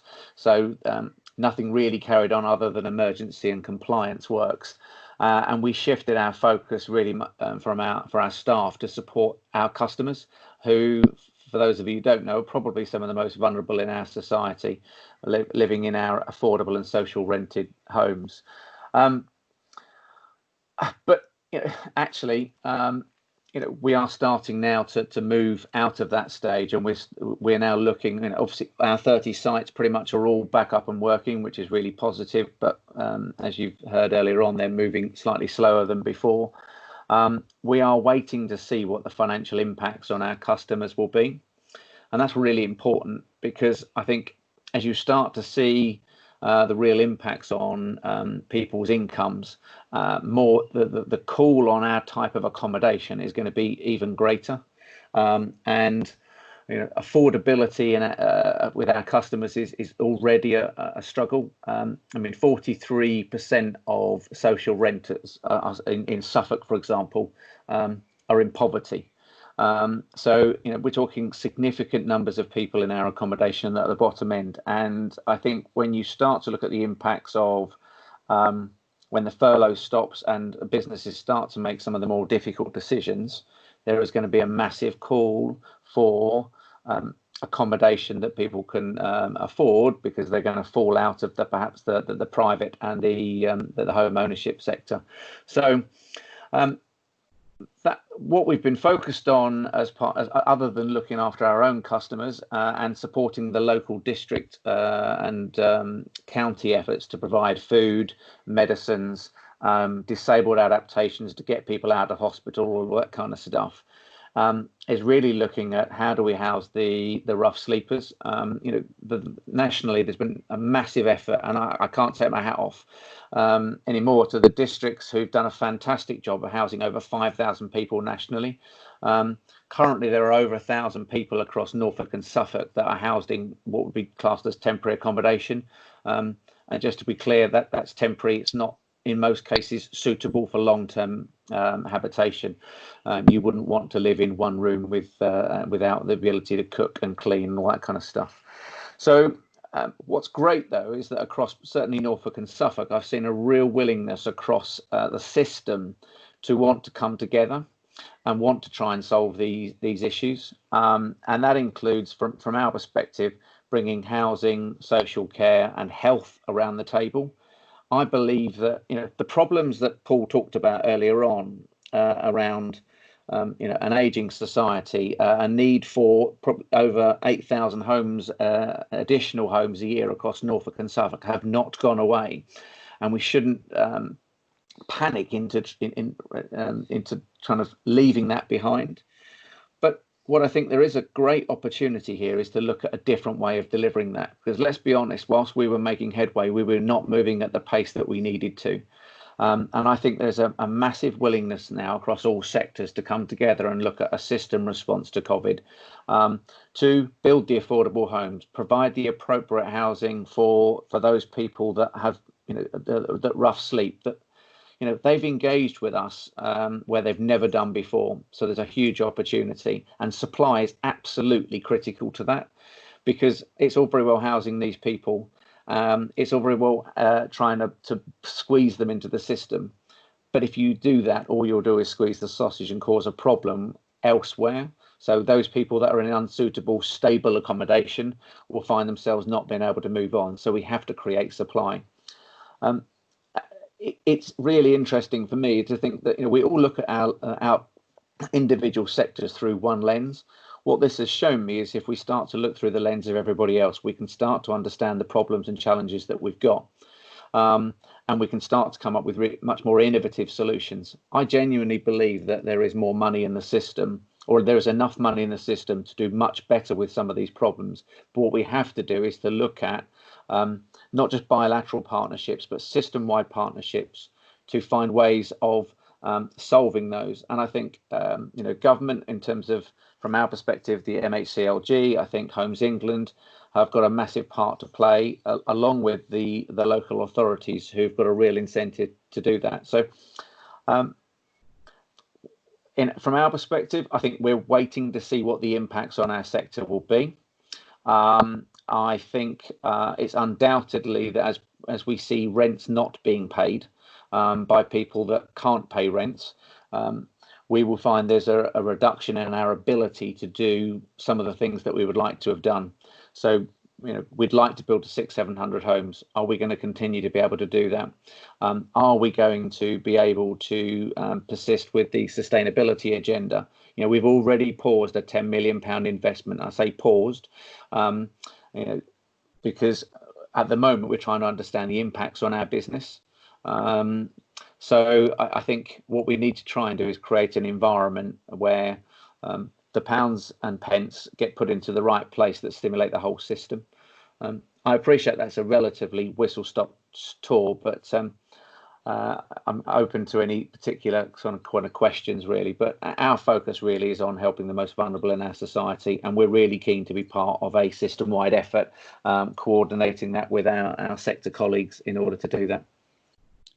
Kerry, thank you. I think it's an excellent contribution, and the working together out of our normal slots and narrow visions is an excellent idea, and bringing together social care, healthcare, affordable provision, social care provision with local authorities, with MHCLG, with Homes England. That is very much how I think we should be moving. It's interesting, you had aspirations to build 600 or 700 homes this year. In many regards, your demand for your product is increasing. It would be a really nice response if you were in funds to double your number, not struggle to maintain it. And the real challenge with our sector is very much that over the previous years, most of our sector is looking at market sale to cross-subsidise the affordable element of what we deliver. And let's be honest, affordable housing is not affordable for a large chunk of people. Social rented homes are what's is being called for, but economically, it's really difficult to build in that tenure type. But that's going to be even more the case now. I can see great opportunities to stimulate both the construction sector and meet the needs of the welfare state, which is likely to get pulled upon significantly, not over time. And if we continue to put people in vulnerable positions, the impact on the systems for things like the NHS and how they present and health and all that kind of stuff is huge. So I think there's an opportunity to invest in affordable homes in a way that perhaps hasn't been done before, because there's a lot of willing partners out there to make this happen. Kerry, thank you. I'll park some of that for Richard Bacon to pick up on later. We've also got to remember that we've now got a responsibility for the Homes for Heroes, for the key workers. Some people have come to the forefront of our attention in the last few weeks, some of whom are going to need accommodation too. So yeah, massive challenge, and we'll let Richard pick some of that up in the final contribution. Thank you, Kerry. If I can just pivot away from the future and perhaps back to the present next, and asked Andrew Rush from Burkett's to come into the picture. We skipped across in Mark Barnes's presentation about some of the contractual situations that now appear. Barnes, I'll say in a neutral manner, I've got an excellent reputation for not being a claims conscious contractor. However, we now find ourselves in a place where there are delays, disruption, a lack of productivity. Where on earth are we? Andrew, can you help me navigate the way through NEC contracts, JCT contracts, loss and expense, delays, compensation events? I can do all that. First thing is, can you see my slides? We can. You can? Yes. Okay, fine. Although I'm sure the rest of the audience don't really want me to. Oh, hold on. You've got my slides now, because I'm getting two different screens. Just thumbs up if you've got my slides. Okay, fine. So, slightly strange that I've got two screens. I can't tell whether to start. So, have you got the? I've only got 4 slides. That's a start. It starts off with construction or open brackets matrimonial law. I'll come on to that. It's trying to explain where I see sort of legal side of construction just at the moment. The first thing I was going to say is I'm very positive, despite some of what's said, and I'm a pretty pessimistic human being. I'm quite positive that we'll get back quite quickly. And my reason for that really is I think there was definitely a latent pent-up amount of work following sort of Brexit slowdown.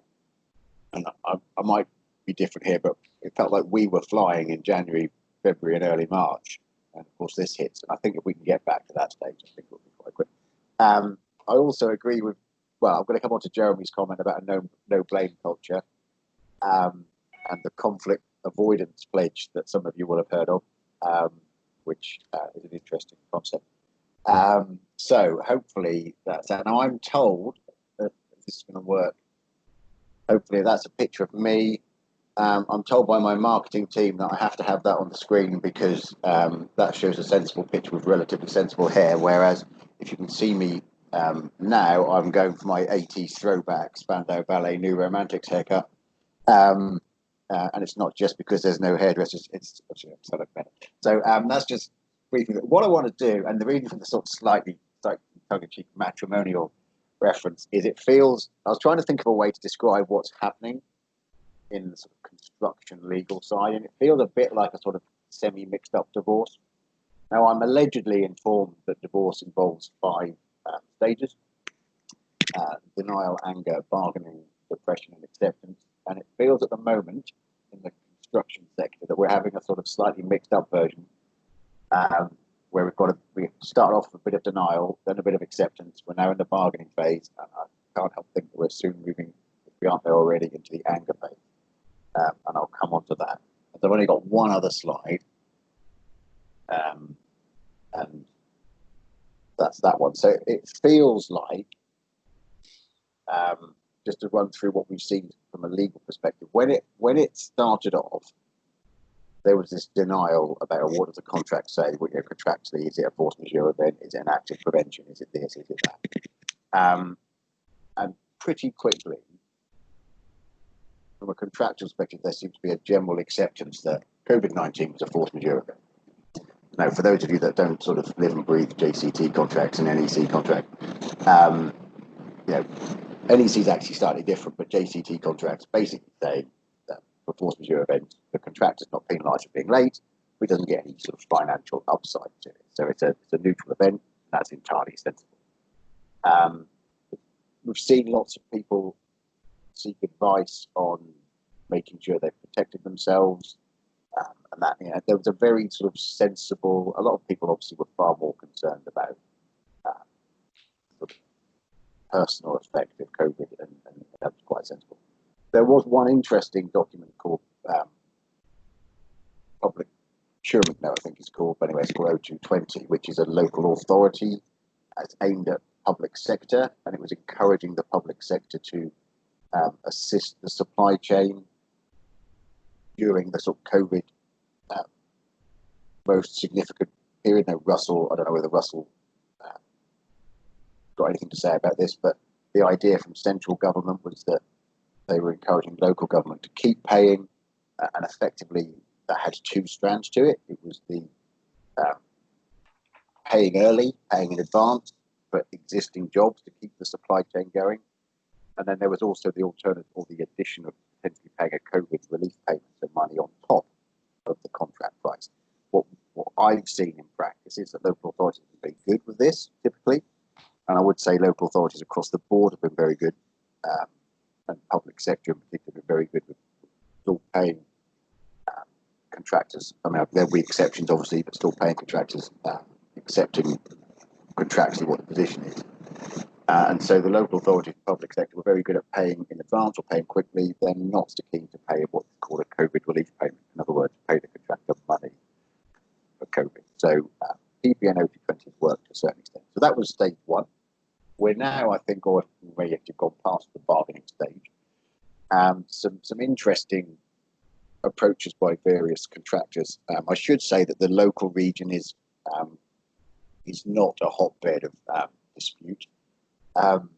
We'll be very positive about this. The closer you get to London, the worse it gets. Someone once told me that the closer you get to London, they tend to cut off the end of the shotgun rather than shoot things in the countryside, and that's perhaps the sort of subtle difference. So Norfolk, Suffolk in particular, is not going to suffer as badly from a sort of anger process, but that I'll come on to explain why it's not going to get away. So we've had a sort of contractual position of, okay, how long do you get for your extension of time for COVID, and now what's going to happen with productivity levels. So I've heard discussion that there's been certain areas where productivity isn't changed that much, and I suspect if you're in the civils area, there is productivity probably okay. If you're in a building scheme in central London, I suspect your productivity is falling through the roof. But there's going to be a dispute there, I suspect, going forward. How do you measure that productivity? Is it the employer potentially turns around and says contractors poor performance, contractor turns around and says COVID? So you can see how that might cause some issues going forward. Also, the been mentioned 2 or 3 times before, the Construction Leadership Council sort of saying one thing, the government saying one thing, and but there was a couple of weeks, if not months, where the construction industry trying to work out exactly what they're being told to do, go back or not. So we've been to that now. Unfortunately, and in line with Jeremy's comment about no blame culture, we are moving into the phase where there is a blame culture, and there is no point pretending there is not. I mean, I've literally been on this call, and someone in the team has just emailed and saying, "Can I bring a smash and grab adjudication for £500,000 because they were a day late?" And what that is indicative of is that people people are struggling. Now we are in and Mark's no longer on the call, but we are in an area where people are genuinely very good with their supply chain. So it's not something you see as regularly doing in other places. But what is happening is that we've got a slightly weird industry. We're all in it, where we have funder pays employer, pays main contractor, pays subcontractor, pays labour-only subcontractor, pays supplier. You've got 6, 7 people in a chain. One part of that chain stops paying. The chain doesn't work. And what we are seeing, whether it be employer level, main contractor level, subcontractor level, that chain is being broken in places. And so the person who needs to be paid is having little choice to start pursuing recovery of that money. You can see it was almost an instantaneous spike. It's no different to any other recession. And ironically, what's happening now is that the system has been developed such that it's easier to get that money back. So the concept of adjudication, the vast bulk of people on the call will know that, so I won't talk about adjudication. But the concept of adjudication. The nominating bodies, RICS being the best known one, they were pretty efficient before COVID. They've become more efficient. they've positively been on it from start to finish. But the courts have introduced virtual hearings. Companies' courts doing virtual hearings, and just there's and maybe Richard could talk about this in a moment, but there's an announcement from the government that they were suggesting that there'd be a ban on insolvency proceedings. Well, there's a couple of court cases recently where the courts have said, well, until such time as that legislation is into effect, we're not interested. So you've got an aggressive approach from the court saying, well, no, get on with it. You've got a problem in the market because someone in that chain isn't paying, and that is leading invariably to more claims. And what that does lead to, and I let me go back to the final phase of divorce, what that does lead to in its construction is insolvency. And the problem you have is that if you can't keep that supply chain solvent or close to solvent, what does a subcontractor do if they see themselves going under? They try and recover money quickly. And one of the problems is someone like Barnes, who's got a very good reputation of paying their supply chain. It's not Barnes paying that supply chain, it's the other people not paying that particular individual. So you've got a very difficult phase, not necessarily for a construction lawyer, very positive phase for a construction lawyer, but for most other people it's a difficult phase, and it's worth being open to that, trying to find a way to deal with it. One final point, the CLC put forward the conflict avoidance pledge, where they've asked contractors to play nicely. Some examples of that is that Overbury, from what I understand, in London, kept all their sites open and wrote to their subcontractors on day one saying, if you don't turn up, we're going to sue you effectively. Multiplex have recently sent a letter to their supply chain saying, we told you to shut sites, don't you dare try and claim any extra money for it. I think from memory, Multiplex might have signed up to the conflict avoidance pledge. So putting it in context, the bottom line of all this is, if you're a contractor that looks after their supply chain, you'll see a lot less of this than if you're a contractor who doesn't. And that's always been the truth and always will. Andrew, thank you. Unfortunately, desperate times can sometimes result in desperate actions, and I fear you're going to get an awful lot busier. It does feel like it. And it is quite interesting. You can see spikes quite quickly. And if people haven't got money, they've got to try and raise it. Yeah. Thank you, Andrew. It's a really useful contribution. There are quite a number of questions coming through on the screen, but I'm conscious of time, that we're a bit further behind than I would have wished. So I'm going to park most of those and try and pick them up at the end, if time permits, for those who are still able to join. One or two of our speakers have had to leave as well. So anybody who doesn't think they're getting properly responded to or the question's not been answered, please just email them to me separately and I'll make sure they get passed on. We'll also make sure we pass on all the PowerPoints to everybody who signed up for this, if that's okay with the speakers. If they can send the PowerPoints to me, I'll circulate. Can I just pivot again now and thank Andrew, but move to Chris Leeming at Lampro. Chris is the Chief Executive there, and he'll also have views, I'm sure, on how we are responding to this crisis, not only from Lampro's perspective, but from professional practice generally, with a particular nuance around planning. Chris, are you here?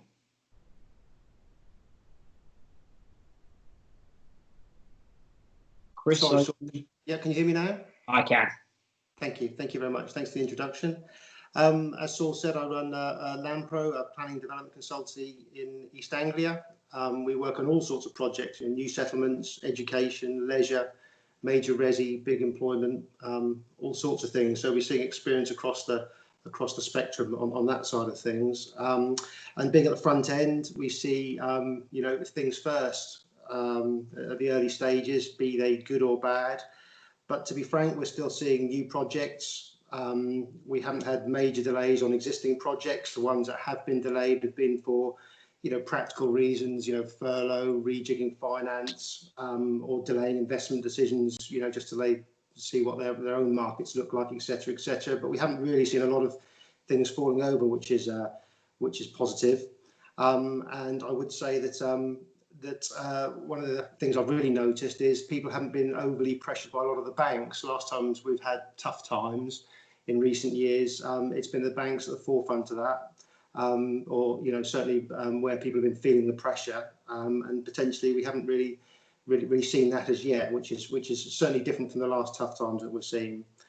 And the other interesting piece of new news, I guess, we're seeing some people from out of area investing in early stage projects in East Anglia, which again is a slight change. I thought I'd just pull together a couple of short points on planning, just things I've been asked by clients. So it's obviously what people are thinking about. So I'll just work through the list of a couple of things the government are doing to restart the industry from a planning point of view, and bearing in mind these are under constant update. But working through the list, working hours we've already talked about, previous speakers have mentioned it, but the wording of that guidance was quite interesting, where local planning authorities were encouraged to use their discretion and not enforce against breaches as a first response, and should not really refuse working hours change requests without compelling reasons. That language is really quite important, I think, showing their support for it. Chris, can you stop me for a second? Sorry? Chris, I'm really sorry to interrupt, but I don't know if everybody else is not getting Chris on video. I had a weak... I can hear you well, Chris, but can't see you. I had a weak signal alert, so I didn't take the risk. No problem. That's right. We can hear you perfectly. Something in my lockdown haircut, I should imagine. We're hearing that the government wants all hearings to be virtuals within weeks, which are making planning more accessible and user friendly. They're using technology for site visits, and in terms of obligations, which again came up earlier on, temporary changes to the SIL 2010 regulations, hopefully to allow for some deferred payments and removing of late payment interest. That does depend on the local authority and their kind of attitude to enforcement and being proactive on it. But nevertheless, that's good stuff. But it does only apply to SME developers with annual turnover of less than 45 million, which takes some people out of that equation. Again, with 106s, the local planning authorities are encouraged to consider deferral of some of those obligations. And I fully take the point that Gail and various others raised earlier about the balance of what that actually means. But certainly they're talking about a pragmatic and proportionate approach. But that's a very complicated area. A very interesting point that people need to be aware of is application timescales. In that the timescales for determining applications aren't going to change. I know Scotland have made some changes. As things stand today, England haven't made those changes. And another piece of helpful information on local plans: the government is very keen for every local authority to have their plans in place by 2023. And locally, what that really means to us is this standard methodology, which we're told is going to be published at some time in June, which forms the basis of most local plans, could chuck a little curveball in there when that's announced. At the end of the day, we're locally in East Anglia, we've got an ageing population and a growing population, and we do deliver well against targets, but our numbers are reasonably low. So the standard methodology is something to keep an eye on as plans move around. And the last thing I wanted to mention on restarting was virtual committees and planning decisions. Obviously, with no actual physical committees, we switched to virtual, and the ones that I've seen have worked pretty well. It's all premised on the fact that hopefully local decision making can be delegated to officers, so they can kind of have less going to committee full stop. But therefore the things that do go committee are worthy of committee time and discussion, and a much more manageable process. And that seems to be working quite well. So at the front end, that's good news for the industry. I think that things can keep moving forward. And then just turning very quickly, because I know we're short of time, to things in the future, what I'm picking up from people in the industry, lots of talk around placemaking as people reflect on their living situations and the quality of their daily lives. I really hope that's brought to the fore because it's such an important point. Green spaces, we know how much we value them and how much we want to be using them. I've heard talk of inclusive development and a lot of talk about transport, the choices people have been made for transport, non-car modes of travelling, reclaiming the streets, or not even travelling at all, which is a very powerful thing in the new world. And just to finish up, Saul, I'd like to just talk about what is being talked about to speed the process up even further. There's been talk about getting some efficiencies into determining applications, discharging conditions, dealing with reserve matters, more process-driven, doing that in a more enlightened and quicker setup than currently is running. I'd hope they'd extend some consents potentially, allowing people more time to get things over the line. Take a good look at some site viabilities. That's going to be something that comes up.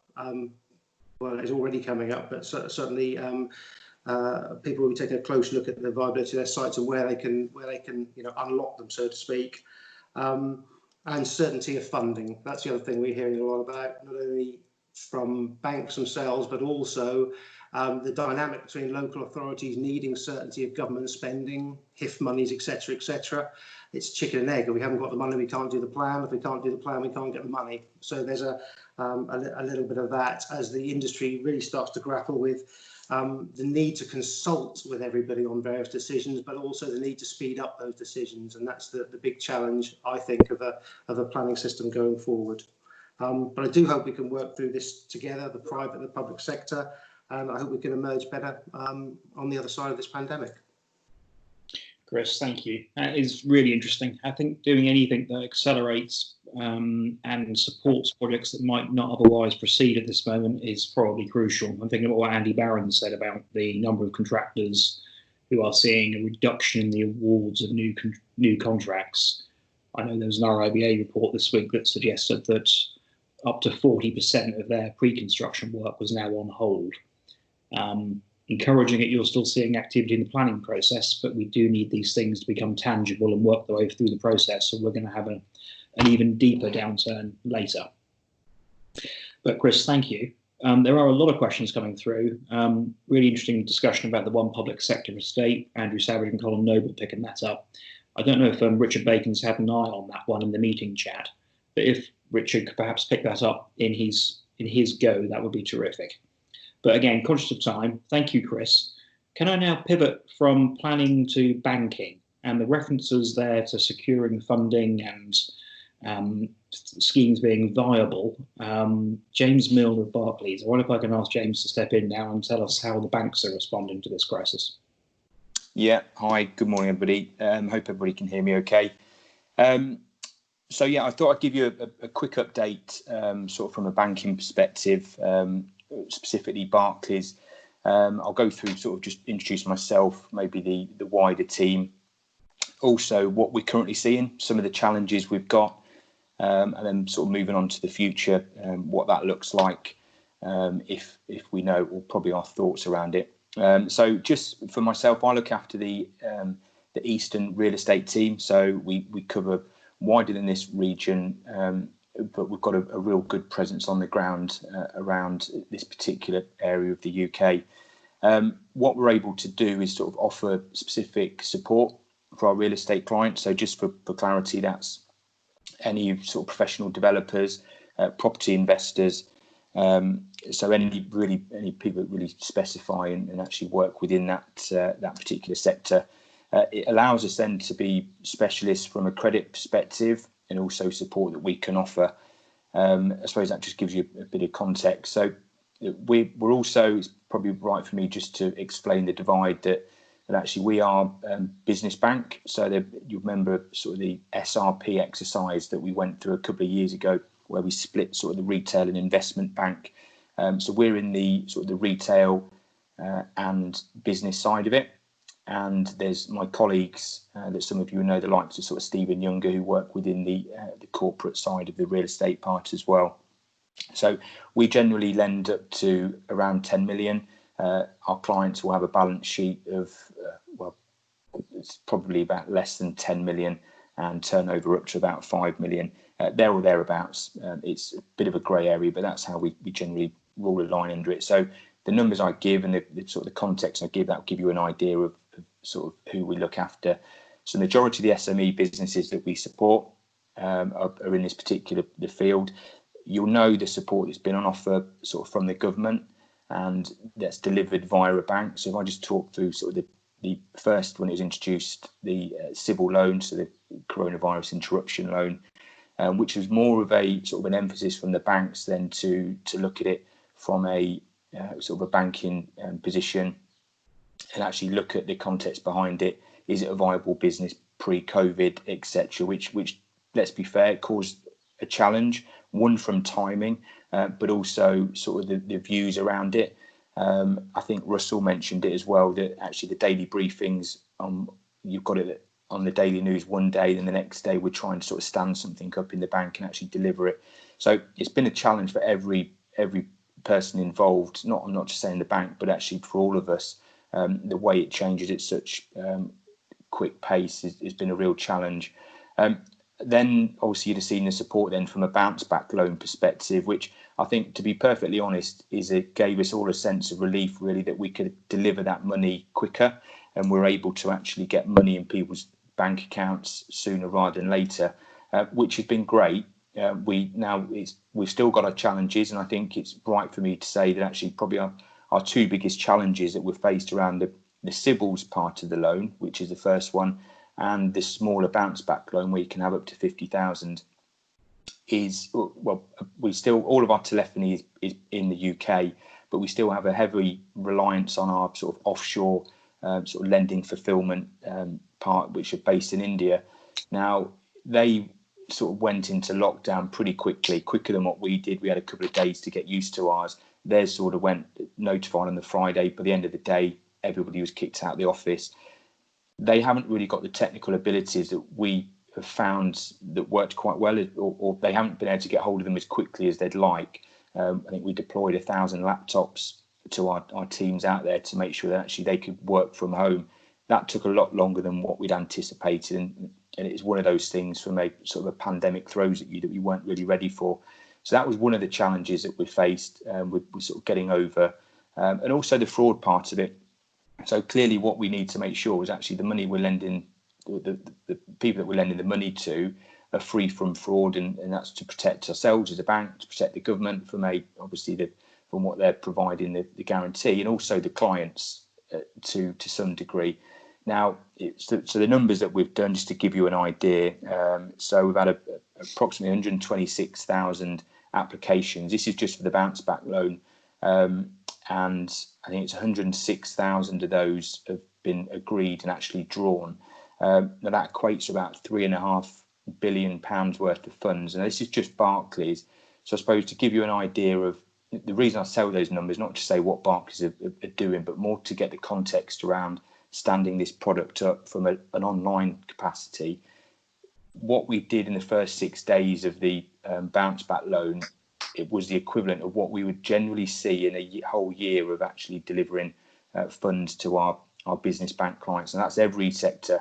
So that's right across the board. So any business bank client who would lend to, say, take 2019 as a whole, we did the same amount in lending in 6 days. So it's that automated platform which this bounce back loan is suitable for.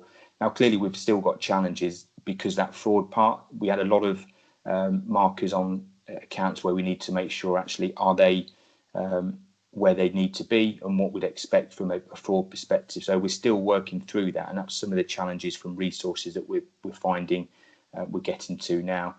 But I suppose if you look at the numbers there that I just mentioned, £3.5 billion worth of debt drawn, if you even say a percentage of that potentially fraudulent, it just shows probably the why we need to be careful and why we need to make sure that we're lending to the right people. There's been several reports actually of what they anticipate the potential fraud could be. So there's that balance between supporting our clients who are on their knees, some of them literally hand to mouth, and making sure we're not exposing anybody here. So that was probably the real challenges.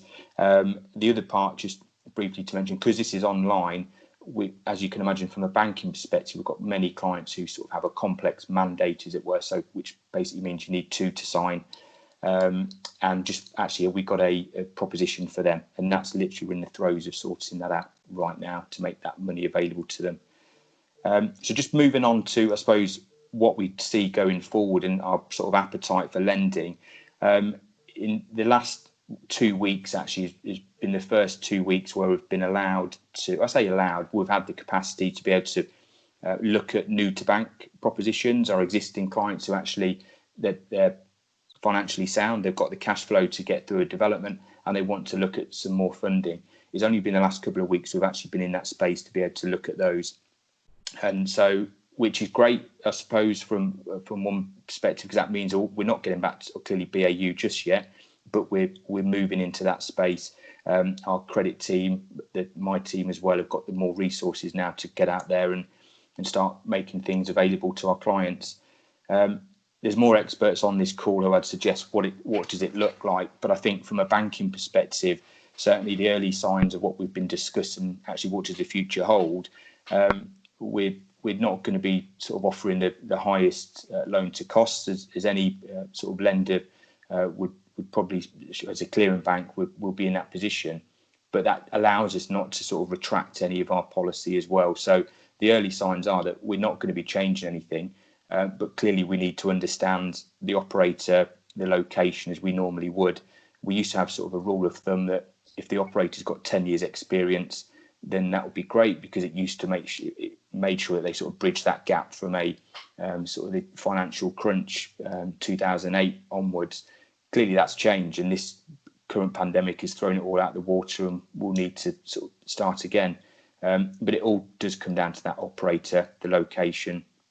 I suppose a final point, just before I sort of finish, I think before the pandemic, what we were generally seeing is that actually a lot of our developer clients were just starting to move towards the sort of smaller end of the housing market, so the 2, 3, 4 bed houses, rather than sort of the 5, 6 larger one-off 7 bed houses, because they were taking longer to sell.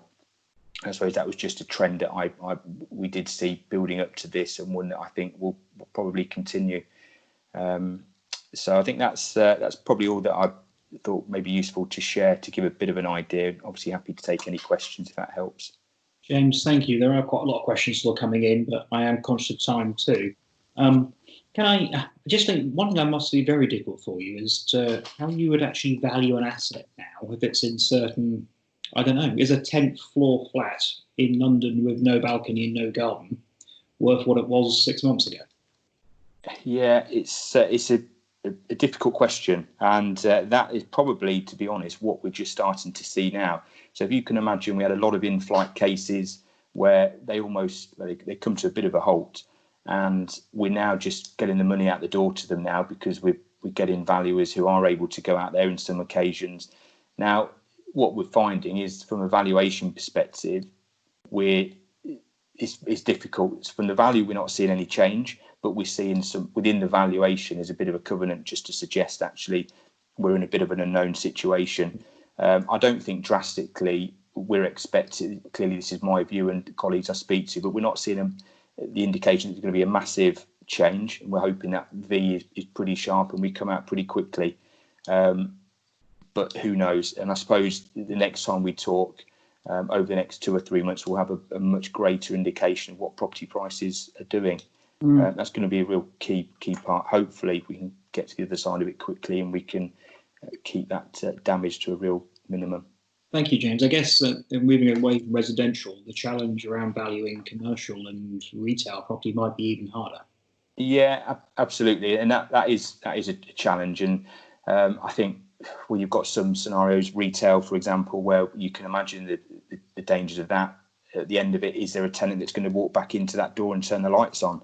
To the other side of it, where you've got sort of the larger warehouses, the likes of Amazon, online retailers are absolutely cracking on with stuff because they're so busy, and that's one of the key bits there. There's going to be some winners and losers here, and I think we all just need to sort of work together to find different uses for each. James, thank you. One question that we'll just put to you from Andrew Savage of Broadland Housing. But that's just a question around any thoughts you might have on the mortgage markets for full and shared ownership purchases going forward. Yeah, it's a good question. I think it's certainly an area that we're exploring, and we need to probably more so for the what we call our generalists and our retail teams as well to look at, to put a specific fix and a specific product in place for it. It's certainly, along with a few other sort of lines that we're looking at to see actually what support we can do, because we've always had the traditional mortgages where we can just help sort of from a property investment loan, but actually where do we need to be more specific? And I think the whole conversation this morning is about actually where can we work differently, and I think this is real opportunity, this time to actually see what products we can bring into the market. Things aren't going to be the same anymore going forward, so definitely we're working on, and we'll see what we can get out there. James, thank you. That's really, really useful. Can I just shift a tiny bit now from the micro side of property and construction and banking to more of the macro economy, and ask Tim Pike to join us. Tim was a Bank of England deputy agent. I think he's also becoming fast an expert epidemiologist. I had the pleasure of having supper with Tim in early February this year, and I thought we were going to be talking about the impact of Brexit on our economy. Tim didn't want to talk about that. He said, stop worrying about Brexit. That's not an issue. The issue is COVID-19. This is in early February. So, Tim, if you're with us, please show your face and tell us what's going to happen next. You seem pretty good at this. Yes, I'm here, Saul. But even then, of course, I didn't anticipate just how devastating the virus was going to be. First point is, I think everyone needs, if they're going to manage this in their business, I think they need to understand exactly what the virus is, what it does, and who it affects. And I've spent a month now trying to understand the virus, and I've written a 5-page note on the virus trying to answer all these questions. And Saul has a copy if anyone's interested in it. Just send Saul an email and Saul will forward it to you. I think it contains a lot of useful information, and I'd advise you to understand it better, because I don't think the government's doing a very good job in that respect. I'm going to quickly address a couple of questions that have been thrown up already in the meeting chat. First point, I think it's far too early for planners to start assuming the world is going to be very different from what it has been in the past. It's just we don't know. It depends partly on whether we have a vaccine available and how quickly we get that. If we get a vaccine developed quickly and commercialise it, market it, and everyone has access to it, then I don't think the world need to be very different. But in the absence of a vaccine, and I suspect it could be some considerable time before that is available, then I do think a V-shaped recovery is extremely unlikely. I think the markets and people generally simply haven't woken up to how damaging this virus is going to be on the economy, because the government has tried to persuade us to stay indoors for 2 months because how the virus is very dangerous. Well, I don't think that's true, by the way. But they're now going to have to backtrack and persuade us all to go back to our normal lives and that the virus is no longer dangerous. And I think that's going to be very difficult to pivot to make. So I think there's going to be an awful lot of nervousness amongst people about whether they can continue their daily lives. I think they're going to be very nervous about going on airplanes. I think they're going to be very nervous about going into restaurants and pubs, going to sporting events and all these things. So I think large parts of the economy simply are not going to see a quick recovery until consumers have the confidence to use those services. And I think the government needs to do a far better job in making people aware that the virus isn't as deadly as they've tried to portray so far. But in the absence of that, as I say, I think we're going to have a very, very slow recovery. So I'm very nervous about what this is going to do. I mean, it's clearly going to impact the construction sector, because when times are hard and many people are suddenly unemployed and have no money, then spending in the economy obviously is going to be considerably less. And one of the things certainly businesses and consumers will not be doing is spending lots of money on building projects, which is obviously one of the most expensive things you can do. So I think this is going to be a rerun of the post-2008 financial crisis, only worse. So we're going to see much less new household formation. People are leaving school, university, are going to be living with their parents much, much longer and not have the money to buy a home. And we're going to see businesses economizing on their use of commercial property across the board. And this, of course, this process has been encouraged by working from home. So I think businesses are going to be much more careful about spending money on commercial property.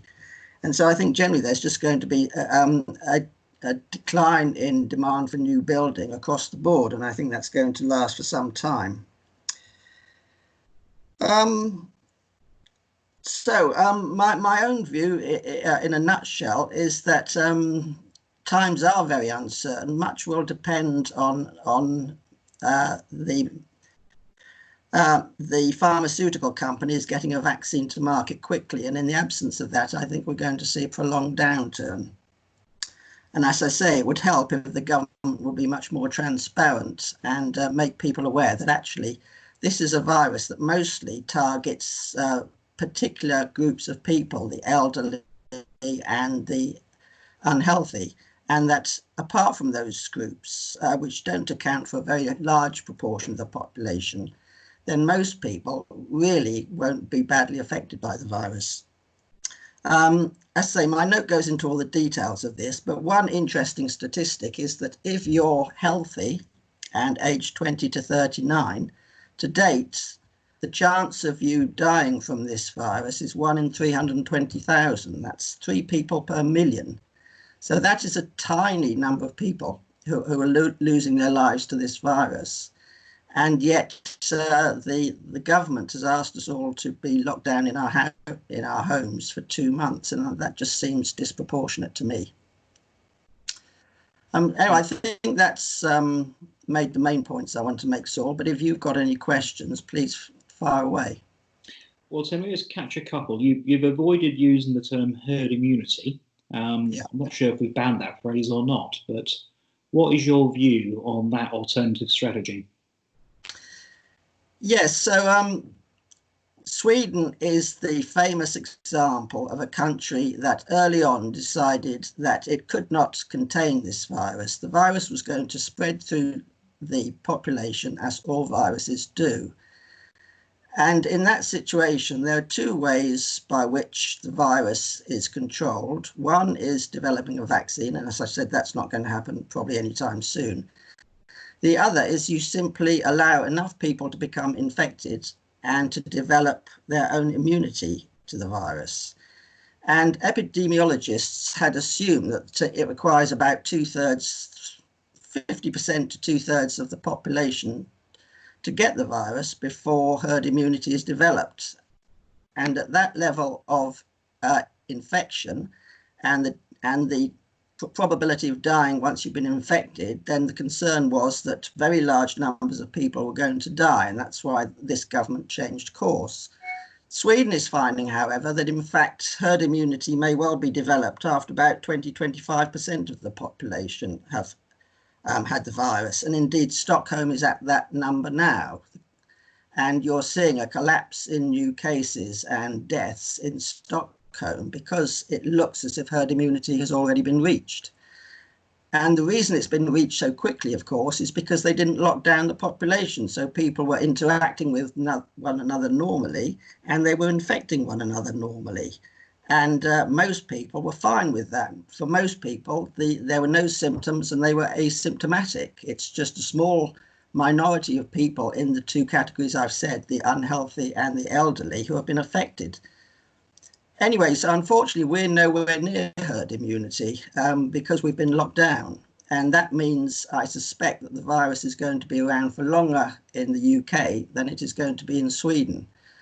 My note draws attention to the work of a particular epidemiologist who's in Sweden, and he makes the point, which I think is absolutely valid, is that ultimately most countries are going to see the same kind of level of infection and mortality as each other.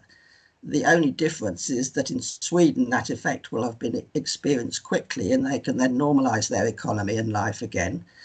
And countries with a lockdown are going to find this process just takes longer and longer with more damage to the economy.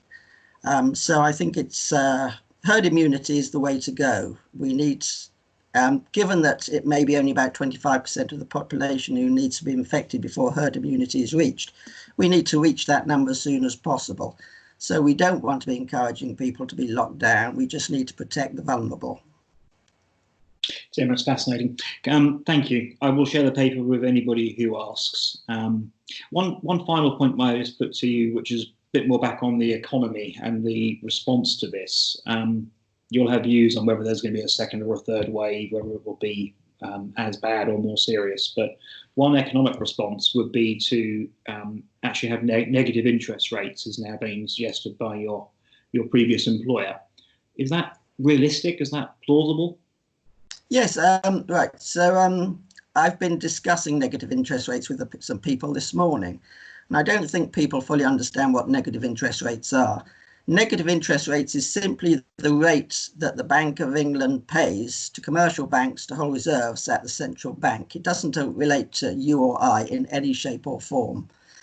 So what this means is that the central bank, if it has a negative interest rate on deposits from the commercial banks, it means that these commercial banks are disincentivized for holding lots of cash at the central bank, and instead they're incentivized to go out and lend it instead. But banks lend money on the basis of fundamentals, and this isn't really going to change this. So negative interest rates gets a lot of publicity. It's unwarranted, unjustified. It's a technical policy that makes little difference to the managed street, if any whatsoever. And we may well have negative interest rates, but it's not going to make any difference. Tim, thank you. Fascinating. And I know we could keep you forever on this subject, but we haven't got time. So thank you very much for your contribution. It was invaluable. Can I now pivot to our final speaker, Richard Bacon, Member of Parliament for South Norfolk. Richard, thank you very much for joining us today.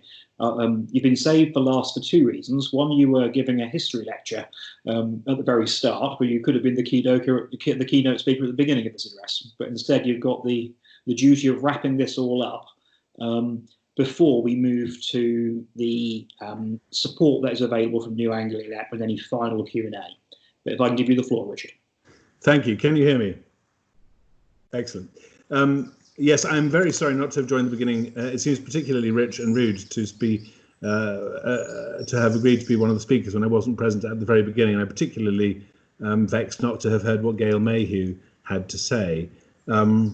But I was teaching a politics and history class, and in fact, in relation to what Andrew was saying, one of the themes that came out was that disagreement is healthy in a free society, and that politics is a more appropriate resolution to those disagreements than law.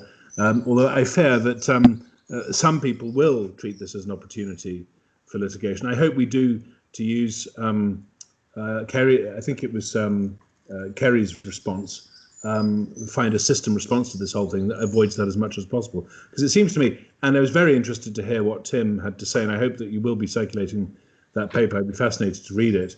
That if we're to adopt the old adage of never wasting a good crisis, then we are already, I think, people in government certainly, and in number 10 are asking the questions of what does post-COVID look like. I know number 10 is asking all the departments to write in pretty soon with their strategies, which they've been working on, for what post-COVID will look like for them. One of the key tensions, to take just one example, over the DEFRA green sustainable approach, is whether we can afford to have a green approach, or whether there should be growth at any cost. And I think there's a spectrum of possible responses where at one end you've got people saying growth at any cost, and that it's fine if we have the same old. Again, we revert to that. And right at the other end, people of the spectrum, people saying that actually what we're looking for, what we need, is a is to use the crisis as an opportunity for real transformation. The housing market, and I'll talk more about housing than commercial property because it's the area that interests me. I was very interested in what Tim had to say about that, and that there would be a general depression in demand. I think that maybe it's more likely to be true of commercial property. I don't think it's going to be true necessarily of the demand for housing, which I suppose in one way, if that's true, would reflect well on house prices not crashing. But ultimately, prices are determined by supply and demand, and the demand for housing hasn't gone away. The population of this country is 7 million higher than when I was first elected to Parliament in 2001, and they all need somewhere to live, and that's not going to change. I suppose the real question is the extent to which government, to take Tim's very Eeyore-ish, if I can call it that, perspective, sees this as it were, worse than the crash and responds in the same way as the 2010 government responded. Indeed, Gordon Brown started to, and then the Cameron government from 2010 onwards responded with austerity in the way that George Osborne implemented, or whether it tries to respond in a completely different way. And I think that will impact on what kind of a recovery we have. I don't think there's any point speculating too hard about whether it'll be a V-shaped recovery or a long, prolonged depression. There are many, many professional economists who, including Nobel Prize-winning economists, who disagree about this rather important point.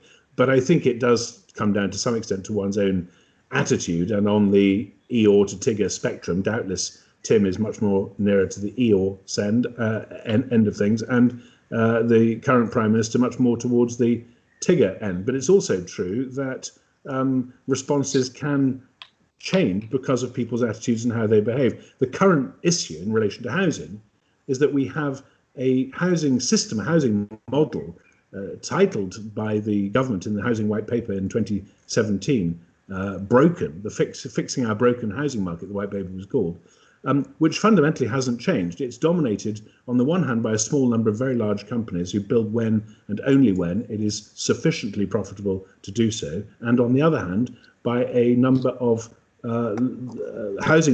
social housing providers like Flagship, which build market housing to subsidise the rest of their activities, largely without grant. And the question we have to ask ourselves, I think, in relation to housing is, are we going to go back to that model? Is that model adequate? Is it sufficient? I think it remains completely broken. And I was on a call with some of the housing advisors in Number 10 on a conference call last week or week before, where when I made the point, are we seriously suggesting that we're just going to go back to that when it doesn't work? When we've just noticed that if the government wants to do something badly enough, it can scoop nearly all homeless people off the street and put them somewhere, and actually can do it. The idea that the government is powerless and can't do it, it turns out it can. Now, politically, and I'm speaking as a small government, relatively free market, low tax conservative, but my housing policy, which can be summed up in 5 words, is everyone needs somewhere to live.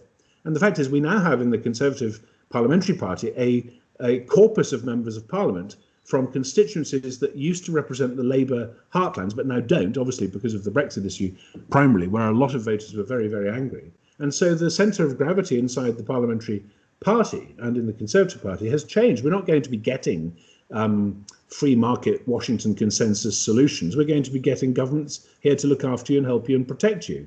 And I would add, with Rod Hackney, it is a dangerous thing to underestimate the energy which can be generated when people are given the opportunity to help themselves. Kerry, I think it was, made the point that, where's my note on Kerry? He made the point that we need a system response, and we need to look at, I think it was also Kerry who said this, we need to look at things through other people's lenses rather than just our own lens. And the point I've been banging on about for years, and I got a bill through Parliament and onto the statute book to encourage this, the Self-Building Custom House Building Act, and which I will continue to bang on about. And by the way, the government strengthened my legislation in its own Housing and Planning Act 2016, clauses 9 to 12, if you're interested. The point I've been banging on about is that the lens that we ought to be looking through is the lens of the person who needs somewhere to live. In other words, the customer. And by customer, I don't mean somebody's got enough money to buy a small, expensive, environmentally unfriendly, thermally poorly insulated product from one of the volume house builders. By customer, I mean someone who needs somewhere to live. Whether or not they have the cash to buy these inferior products produced by an oligopoly who produce them when and only when it's sufficiently profitable to do so, so that the successor of the chief executive to Persimmon has now gone after taking a £28 million bonus, money that should be going into better thermal performance, larger spaces, higher quality materials and all the rest of it. And in a functioning housing market where supply could respond to demand, which it would if you put the customer at the centre, then that money would be going into better thermal performance and larger spaces and so on. But there's basically no competition to speak of. There is an oligopoly, by the way, sustained by you through your taxes, through the Help to Buy programme, which is a subsidy for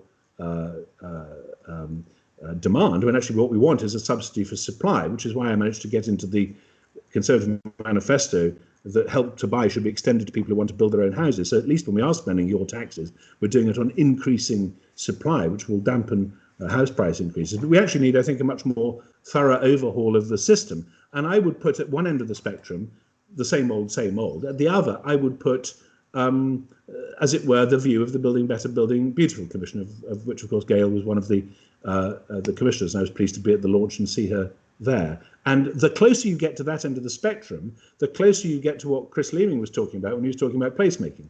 And it does seem to me that if we're to get out of this, and we will have to get out of it, there's going to be no political appetite for doing so by 10 more years of austerity, like the last 10 that we had. There's simply going to be no appetite for that. And however creative we have to be, let's face it, we've been pretty creative already in parking public debt on the Bank of England balance sheet. And I think that's what will happen again. And I suspect we're going to have a much more Keynesian response, if you like, which will involve yet more debt where we still have low interest rates. I don't think it's, I think the choice is between, well, I think Gail mentioned this, or someone mentioned this in relation to something Gail had said, I think it was you, Saul, that there will be pressure, of course, I've heard it from my own local council, to relax planning requirements so that people can work from 8 to 6 instead of from 6 till 6 instead of from 8 till 4, and that there will be residents who are possibly opposed to that. But I think it goes much more broadly than that. Do we have a same old, same old, or do we try and revolutionise how we do things so we have the pace and the speed which we actually will need, but doing it more intelligently? And I think that speaks considerably to what's going to happen in the planning legislation. We were awaiting imminently the accelerated planning white paper.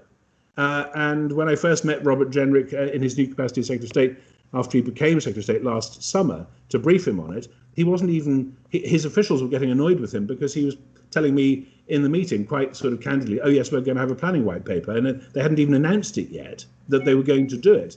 And now we're at the point where we're going to have it, but nobody quite knows what's going to be in it or how radical it's going to be. Number 10, I think, are pushing for it to be as radical as possible. But whether it simply is a hang it all and build at any cost, particularly in residential, or whether it's an at pace but intelligent approach, I think is the big question. I much favour the latter. I think the latter is more likely, and I suspect what's going to happen is that we're going to see quite a lot of slimming down of planning, quite a lot of emphasis on development corporations, as a way of making sure everyone is bought into the process and that it's done well and at scale and quickly, and not in a way that's done when and only when it's sufficiently profitable. Because if you leave it to the existing suppliers, the oligopoly suppliers, plus Kerry and his friends in the housing association movement, you won't get enough of a change. And we need to have a big change to deliver the changes that we need to see, so that we get past this and get to some sensible sort of economic growth.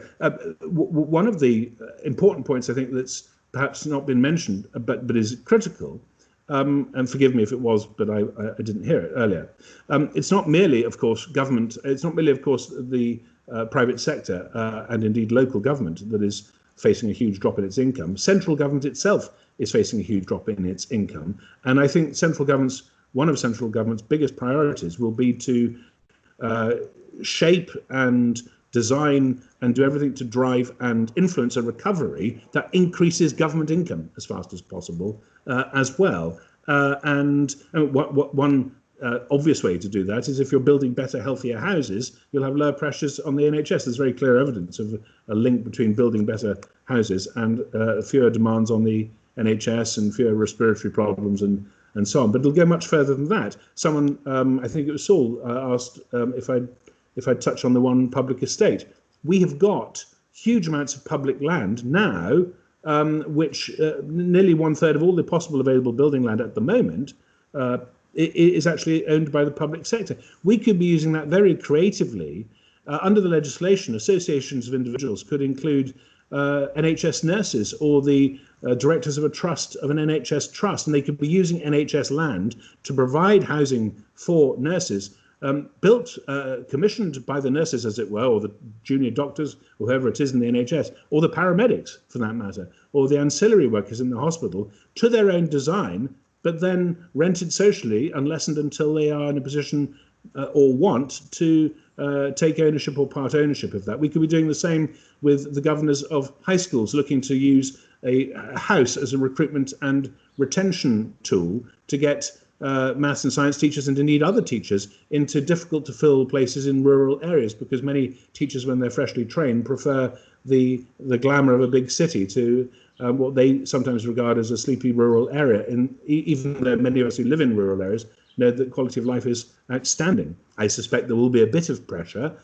following this for more people to move out into the countryside, which will put more pressure on housing numbers. I mean, the population of London was declining in the 1970s. It's gone up hugely, of course, by over 1 million just in the last 10 to 15 years, but it was declining at one point. I mean, there may be a bit of that, but at the same time, I think the most important thing is that we have a system that enables these responses to happen well, to a high standard, and quickly, because unless we reshape our model, we're going to be back in the same old rut we were before, with people at housing events talking about the same problems we've had for a very long time, when actually we do have the capacity, if we put on the lens of the person who wants to live in the house, whether they can afford it or whether they can't afford it in terms of buying, if we park that as a secondary issue.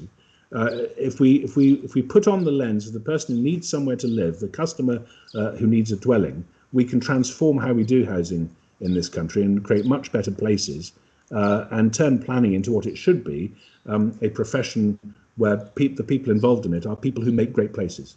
So that when we say, what do you do? I'm a planner, what people understand by that is, I'm a person who helps make great places. Now, we're nowhere near that at the moment, and we've got a long way to go.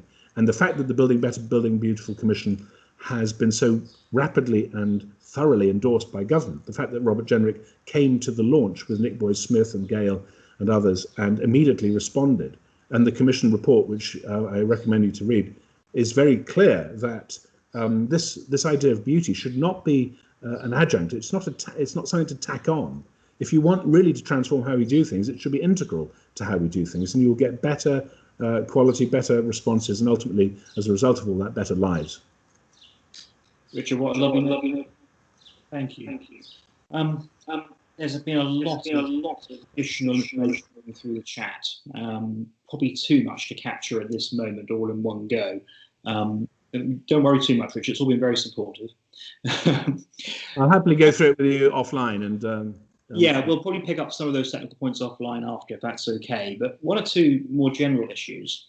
Do you think now is the time to align the net zero agenda with COP26 in Glasgow on the horizon, zero carbon commitments, with our response to this black swan event? Well, I know that in DEFRA they're very worried about whether this means that the whole of the carbon agenda gets put onto the back burner or not. And to be honest, I think we watch this space, because we don't yet know. All the strategies are going in at the moment, and we'll have to see. I mean, when you think about the housing space, actually, it could make, if we simply try. So several people mentioned modern methods of construction. It's actually, we've known for 20 years how to build a house that costs nothing to heat. We just don't do it because Persimmon makes bigger profits by doing what it knows how to do repeatedly and making it look pretty for the potential buyer, even though you bang your head practically on the light when you walk into the sitting room because the ceiling's so low, because it helps them save a course of bricks. And but a lot of this can be dealt with by simple regulation. Instead of code 4, we could be going to something not passive house as something to insist on, but something near that. Something like Code 6 could be standard quite quickly, and it would be no disadvantage to anybody if everybody had to do it. And I think we could make a lot of contribution to the climate debate through how we do housing. I was at an event a few months ago before the lockdown, and an architect was telling me how we should be thinking much harder about clay lump, which of course we have a lot of in Norfolk, because it's so healthy. And there's a lot of evidence for that. So there are lots of things we could be doing that should be contributing to the climate and to the sustainability debate. Why aren't we standardly building houses with an induction pad for an electric car so they don't even have to be plugged in? There are many things that we could do. And of course, the COP26 itself, being in Scotland, I mean, I think it's probably best if I don't say anything about that. Richard, thank you. Number of points I can take now. I'm conscious that a lot of people got other commitments, and if you have to leave, that is accepted. For those of you who have stayed till this point, thank you enormously. For those of you who've got the time, please do stay with us, because we've got New Anglo Lep going to talk to us about support packages that are available to people and to businesses straight after this. But whilst I've still got some of our speakers present, and Richard amongst them, there's a couple of points I would like to share with you firstly, Richard. That is that Kerry's reminded us all that 80% of our existing stock has a pretty appalling energy efficiency. Concentrating on the new homes is fantastic, but we only replace 1% of homes per annum at best. What on earth we can do with the rest of them? I remember meeting Bob Tomlinson, who founded a company to build really good homes because he was so appalled that they were building. He was working for an architect as an apprentice, hoping to train as an architect, and it was in Shropshire, and they were building Telford. He was so appalled by what they were building, much of which has now been torn down, even though it's only 30 or 40 years old. And we're still, I think it's true to say, in some cases, building houses which we will have to be retrofitting in years to come. So we're continuing to make the problem worse. And I think it's going to take a long time, but I think if we had a consistent vision of how we wanted to do it, and implemented it, we could make quite significant progress. And it's going to be a combination, I think, of retrofitting and tear down. There's a lot of housing stock, which frankly, we should just tear it down and build better and more beautiful products that help create better communities because they're in lovely places and because they've become lovely places. I mean, Oliver Letwin used to make the point that the amount of land area taken up by a tower block is, in terms of the number of people you can get in it, is quite similar to a big Georgian square. Because but you've got a lovely land in the middle. If you go to Escamplan, I think it's called, in The Hague, I've seen a lovely garden square where everybody bought a plot and built, and you could buy a full plot, a double plot, or half a plot. So you literally have the postman and the lawyer and the doctor all living together in one community, and it can be done. But we've got to be imaginative. I think the answer to your question is let's use our imagination. Richard, I think many of us would welcome that, and aligning our imagination with the homes crisis, with the carbon crisis, at this particular time seems the right thing to do. There was a fantastic economic report that said for every £1 spent on construction, there is an economic benefit of £2.84. That sounds like a real win-win scenario if we could get government and others to support such a quest. Yeah, I mean, we've all been familiar with the idea that there have often been ideas in government that housing-led recoveries do drive a lot of different activity. They drive all the services and the trades. They drive white goods. They drive carpets. They drive all kinds of things. I actually suspect it's more than 2.84 to 1, to be honest. But what I want to make sure is that when it happens, and if we do make it happen, and we don't adopt the Eeyore-ish approach and hunker down like we did after the crash in 2010. That we do it intelligently, and that we allow quality to bloom by giving the customer choice. Because given the choice, people will always choose quality. It's very evident in the self-building customer house building space that people build to the maximum of what they can afford because they're not trying to make a 20% margin to sell the thing in the way that Taylor Wimpey or Persimmon, perfectly reasonably as private businesses, are trying to do. They're trying to build a place that they're going to live in. So they want to make it as good as they can, and they would like to have the lowest fuel bills that they can, and they would like to make their contribution to the environment by being as green as they can. We have to enable and make these things really easy. I go back to Rod Hackney's point. It's a dangerous thing to underestimate human potential and the energy which can be generated when people are given the opportunity to help themselves. What we've got to do in government, I think, is find those opportunities to help people help themselves. Which I agree. I'm conscious that the questions coming on the chat are now thick and fast, but because we're now at a stage where Richard is the last of the speakers, I'm quite happy to go to the floor now and let people speak one at a time. But given the numbers who are on here, I might need to invite people. Colin Noble, are you able to join the platform and turn off your mic? Yes, certainly can. Yeah, can you hear me? I can, Colin. Please do put your question, your observation to Richard. Yes, I think the question for me is that I'm the ex-leader of Suffolk County Council, and so I ran quite a large single public sector estate programme there. And as Richard has said, there is a huge amount of land that sits there that we grapple with what to do with. And for local government, and I think it's true of the NHS, there are a myriad of procurement rules around proving best value. And I think that there is an opportunity, if we could remove those rules, to actually get something moving. I could go further and suggest that if the NHS or local government is suggesting key worker housing, perhaps that could come pre-approved, like permitted development rules. Could be a little challenging in some locations, but it would certainly get things moving. And it's the getting of things moving, which I think has to be the great challenge for government.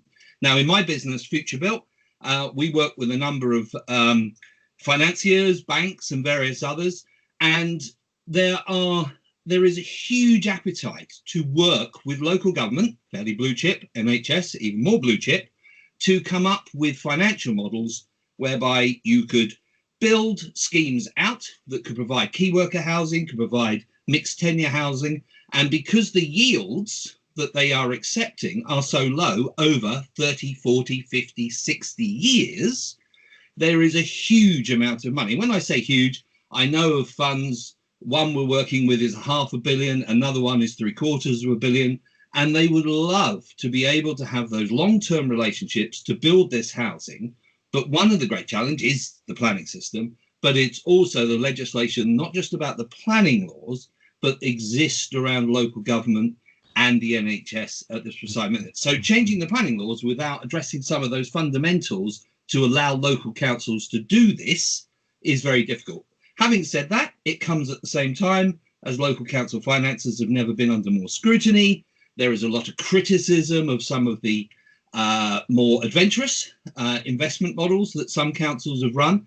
But if you could narrow it down to the provision of mixed tenure housing and key worker housing and allow that to be pre-approved, there is a huge amount of money that would flow into it very quickly, and companies such as mine, etc., could crack on and get things built.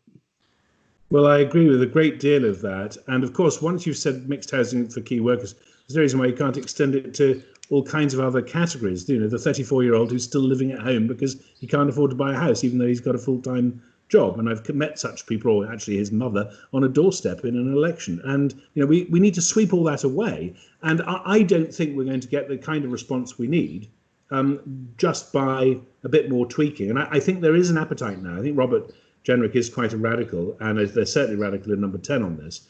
And I think we need to, procurement is a big problem. Of course, we got rid of the EU, or we will be getting rid of the EU procurement issue, the OJ, but there is still a whole host of rules, and however much you beat them over the head about best value, Treasury will nod and say, no, we do actually agree there is a social capital angle. And then, you know, 6 months later, you find that somebody in Treasury is praying the same old best value thing in aid. So we need to get past all that. And that's why I think development corporations, where, as it were, the Gail Mayhews of this world, and actually the Richard Bacons of this world, are plugged in as well, because if we're not, we'd make lots of noise. So that the development corporation model, where you invest into one entity that can do all of it, the commissioning, the procurement, the construction, the identification of who's going to live there, and have a guarantee of high quality and sustainability and thermal performance and all the rest of it, that's going to happen much better. And there's no reason why you couldn't have these development corporations empowered by statute to give themselves planning permission. I mean, that happened with the London Docklands Development Corporation. A lot of things were learnt about how to avoid annoying the local populace by ignoring them. And that was, as a result, in the Olympics 20, 30 years later, was done much, much better. I think it could be done better still. There's no reason. So, I mean, I remember doing a Right to Build Expo in London Docklands, where Peach, which I think was the People's Empowerment Alliance for Community Housing, were one of the speakers. And it came as a bit of a shock to me when the lady from Peach said, and in all seriousness, we have been under the threat of regeneration. And I thought, what a dreadful thing to be in a position where that's a true statement for you, because regeneration ought to be about helping everybody. And it ought to be welcomed by everybody. But I'd looked at regeneration purely through the lens of a middle-class person liking places that, you know, sell draft olive oil, and not thinking about how it could really threaten people. Well, let's design a system that doesn't threaten people. To go back to Kerry's point, let's have a system response, a response that works for everyone. I mean, I don't want to get into Theresa May's 2017 election, but she actually wanted to create a country that works for everyone. And if only she'd succeeded, it would have been great. But the fact is that it's still possible to do. It's possible to create a system that brings everyone with you, by everyone feeling that they're plugged in and they've got a say, and acknowledging that everybody wants, or nearly everybody wants beauty. And there's nobody who's repelled by beauty. So why not start with that? Why not start with the best you could possibly do, and make sure that everybody's got a chance and that everybody can participate? And going back to my 5-word housing policy, everyone needs somewhere to live. Start with that.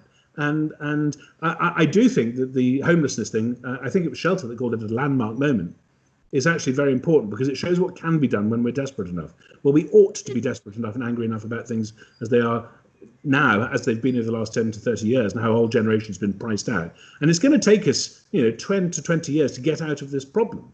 And we need to do it with creative solutions where as you say, Colin, there is a wall of money out there that's looking for these long-term homes. We have to create an entity or entities across the country that are capable of attracting that wall of money for a long-term, stable, blue-chip solution.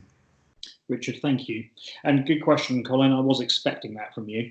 Thank you very much. One more question on this platform, and then we'll move to the next part of the event. Chris MacDonald of Morgan Sindall. Question from you regarding Professor Neil Ferguson's report, Imperials. I think he's the famous Professor Lockdown, isn't he? Chris, are you with us? Hello, in the process of unmuting myself. Yeah, there's a question I wanted to direct to Richard Bacon, if I may. I may be one of the few that has gone through the painful process of reading the report, but there is a rather startling figure on page 12. It's figure 4, and it shows this sort of adaptive tightening in a sequential format of 8 to 10 or so peaks. And Professor Ferguson goes on to say that 2/3 of the time from March to approximately November 2021 will be in lockdown or this suppression measure. My question to you, Richard, is a lot of the conversation today has been dominated by what do we do, but some have referenced the philosophy of sitting and waiting and seeing how the dust settles. Which philosophy do you subscribe to? And if you subscribe to the one that we should crack on and do something, what would you suggest for the construction industry right now, which is typically quite a reactive industry as it is? I mean, by instinct, I'm a cracker honour rather than a sit and waiter. And I'm not that familiar with Neil Ferguson's work, although I always have in the back of my mind, I moved to Norfolk just as the classical swine fever thing broke, and he was, I think, the one who said millions will die. or it might have been David Nabarro, the World Health Organization. It was one or the other. But certainly it was Professor Ferguson's work that led us to kill between 4 and 5 million cattle who were perfectly healthy through the contiguous culling policy. So I've always looked at his work slightly through that sceptical lens. In terms of how long we stay locked down and how slow the reaction is, I think there is going to come a point when people just won't put up with it anymore. And actually, that in the end, the solution is going to have to be a political decision, not an epidemiological decision. I mean, I worked in a bank once when I was a very, very young man. And the first property, I was in property banking within the bank. And one of the first schemes that I was involved with involved the building by a couple of perfume manufacturers of an old people's home on a toxic waste dump. And in the meetings, it was fascinating for me as a recent university graduate to hear the different answers to the question, what is safe? How safe is safe? Now, if you are an epidemiologist or if you're a toxicologist, you may come up with a very different answer to if you are a housing developer wanting to build on a toxic waste dump. And the truth is that the parameters within which these folk are operating are so broad, and there's still so much that's unknown, that really what we're dealing with is little more than a series of educated guesses that keep on being recalibrated as we get a new piece of information. And so I'm not one of those who tends to sort of feel that we should just worship the scientists as if the scientists have got all the answers, because the scientists will be saying one thing at one moment and then on the basis of the new evidence they've got saying something potentially quite different later. In relation to the construction industry, I joined the call when some of the discussion was going on about social distancing on sites, and my guess is that, and the reason why I think, although I enjoyed hugely what Tim Pike had to say, the reason why I think he's wrong about people being nervous about going to pubs and sports facilities and so on, which is why I think we will start getting closer and closer to one another in as it were, a Swedish model eventually, is because human beings are social animals and we don't like this. The idea of being socially distanced is so... the only reason we've evolved and survived as a species over the last 2 million years is because we are social animals, because we do socially interact. And having to distance each other is deeply embedded. Not doing that is deeply embedded in our DNA. It's the reason we were able to chase off the saber-toothed tiger. It's deep in there somewhere, and I think it will show itself eventually. Richard, thank you. We're going to pause just for 1 second there, because that is the end of all of our speakers. Everybody's welcome to stay. We've got one more session to go, which is less of a presentation and more of an interactive session with New Anglia Local Enterprise Partnership. So for those who need to leave, thank you enormously. For the speakers, thank you enormously. But may I now pivot to part 2, which is a much shorter part.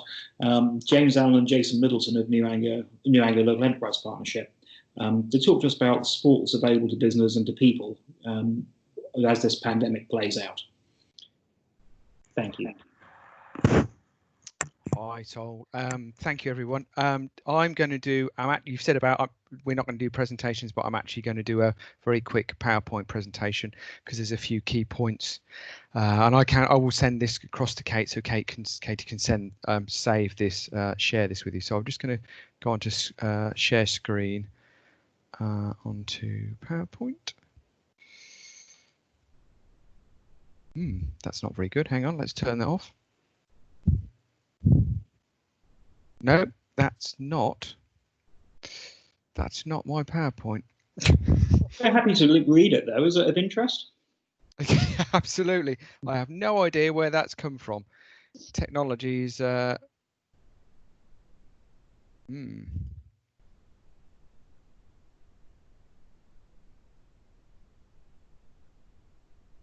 we go.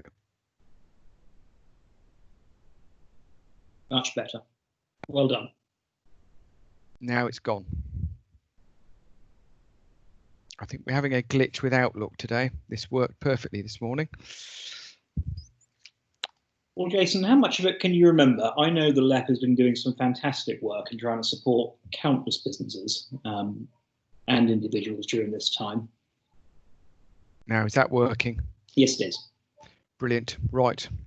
Okay, right. So yes, we have supported countless businesses. We've actually, since we formed our growth hub in about 2015, we've actually supported 10,000 businesses, which is a huge number of businesses. Our growth hub is actually one of the most successful growth hubs in England in terms of the type of support it provides and the number of businesses we've supported. It's a very quick PowerPoint presentation. There's only 9 slides, including the one at the beginning. The one at the end has got a telephone number, so and I'm not going to be technical with this. I'm just going to go through very quickly the sorts of support that's available for businesses. When I say businesses, I mean all businesses, from one-man bands right up to large companies, and actually companies that are in the voluntary sector as well. So it's a huge range of businesses, and we have over 60,000 businesses in Norfolk and Suffolk. So we are used to, on a daily basis, dealing with a substantial range of inquiries coming forward. And I want to just go through. Talk about the growth hub, talk about our grants, talk about New Anglia Capital and our startup. I'm going to focus mainly on the growth hub and the grants that we have available. So if we start with the growth hub, New Anglia Growth Hub is one of 38 growth hubs covering England. The whole of England is covered by growth hubs. And the idea of the growth hub is it is a single point of contact for a wide range of business support and help. It is completely free. The advisors are impartial, and it's completely confidential. And all our advisors are what we call SVEDI qualified. That's a qualification that people ideally need to be able to provide business support, and they will act completely in the interest of the business, sometimes to the point where they're pushing for grants or support to be provided when the business might not quite be eligible. And we'll talk about that in a minute in terms of some of the grant programs. So they're a highly qualified team. They're peripatetic. Now, obviously, at the moment, they're all working from home, but you can talk to them on the phone. They can arrange to do video calls with you as well. And some of those calls are quite considerable. They can do a review of your business, and they have access to a huge range of local and national support. We have what we call the script. And the script comes from central government.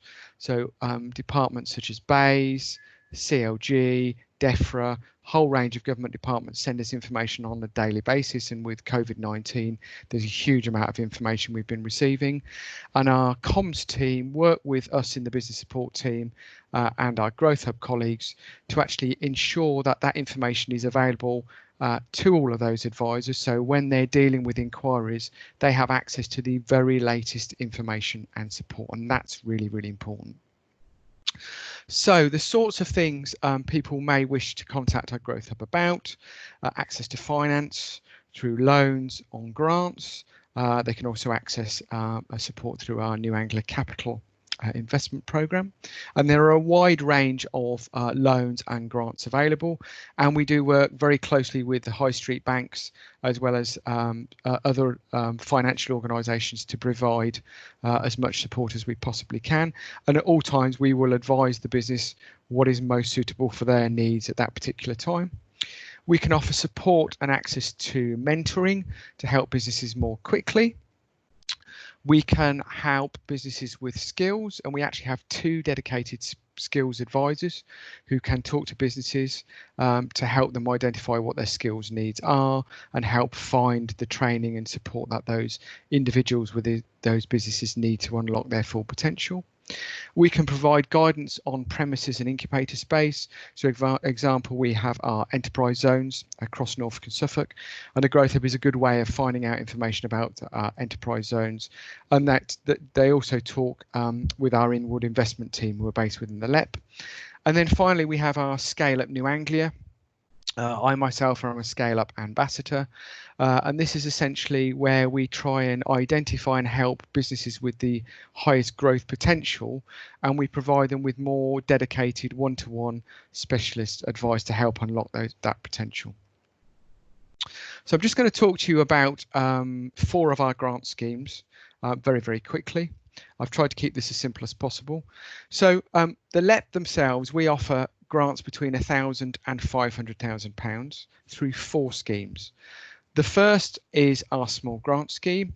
and it does exactly what it says on the tin, provides grants from £1,000 to £25,000 up to 20% of the costs, is a capital and a revenue grant scheme, so you can go and buy bits of kit, you can use it to refurbish buildings, you can use it for marketing and other revenue-based activity as well.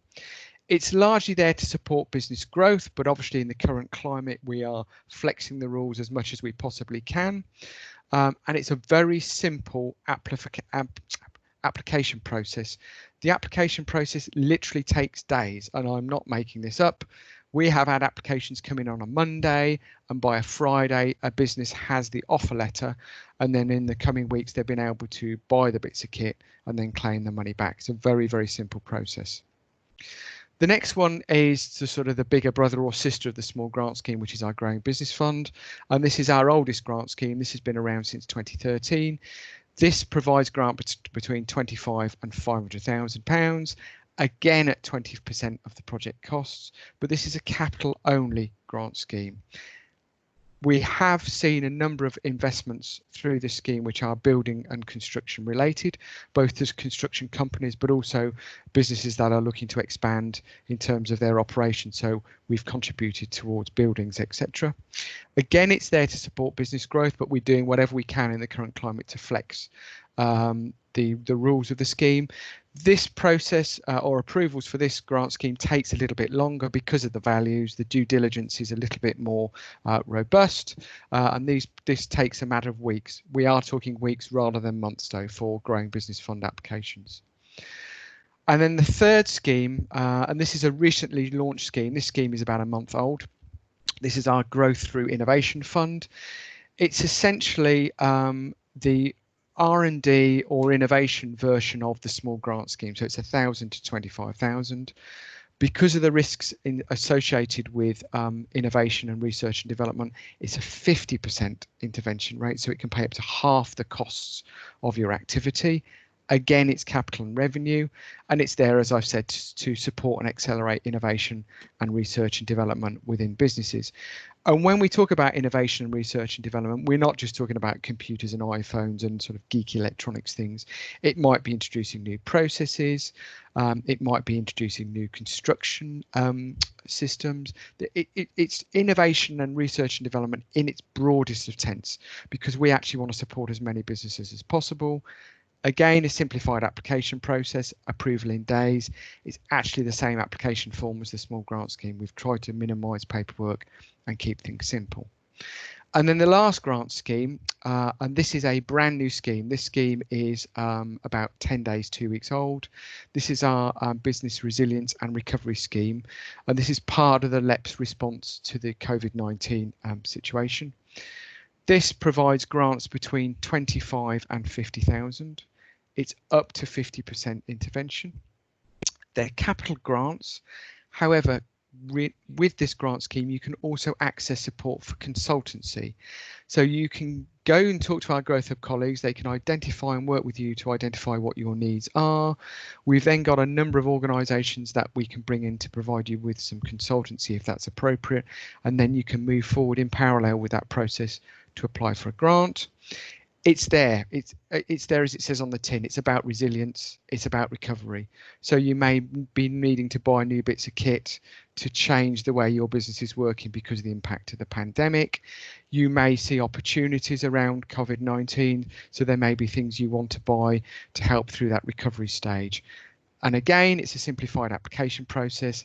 Surprise, surprise, it's the same application form as small grant scheme and the Growth Through Innovation. And the agreement is, again, in a matter of days.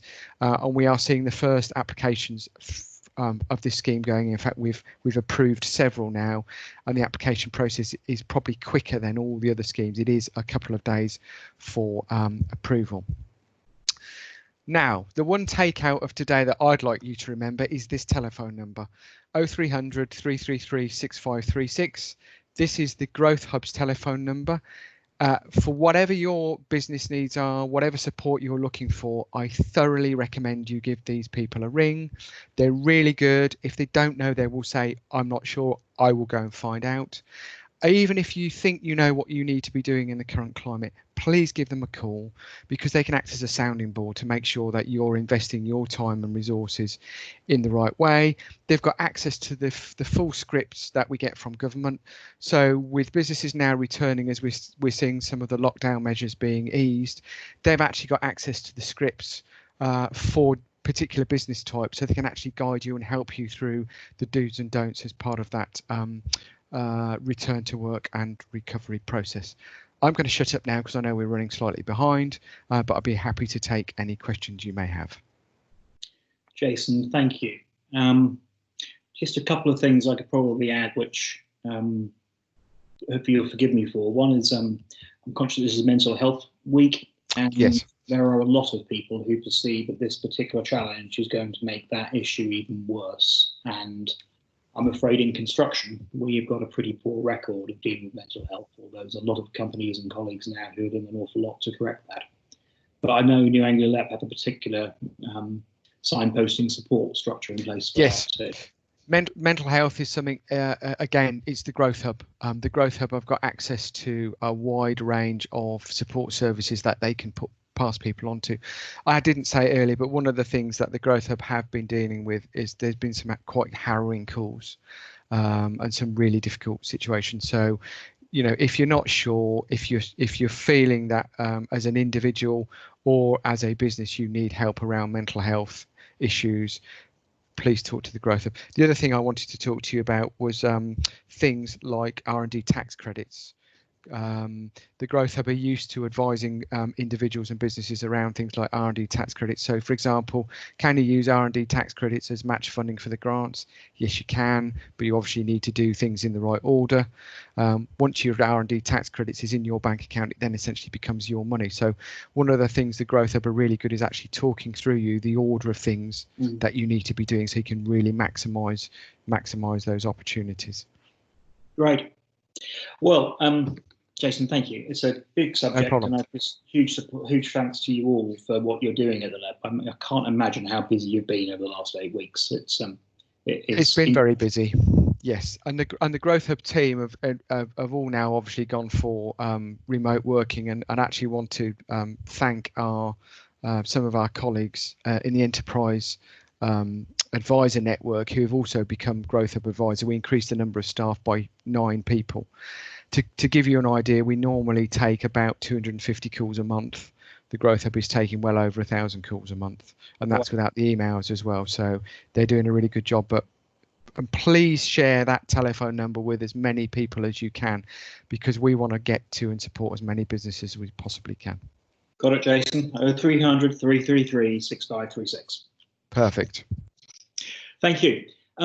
That deals with all the formal parts of today. For those of you who are left, thank you very much. Are there any more questions? I think you can probably now unmute yourselves. The platform will be stable with this number on. So if anybody would like to raise a residual question that hasn't been properly dealt with previously, please do so. Or you can email me separately after the event, or you can pop it on the chat. But if nothing moves for the next minute or two, or nobody interrupts me, I might otherwise say thank you very much to each and every one of you. Silence is golden. In that case, may I thank you all ever so much for your attendance. Your thoughts, your contributions can really help shape our response and secure our recovery. Doing that in collaboration is so vitally important. So thank you all. And if you'd like us to do this again at some point in the future, just let me know. If nothing else, I thank you all, and I wish you a good day and ask you to stay alert. Thank you. As people now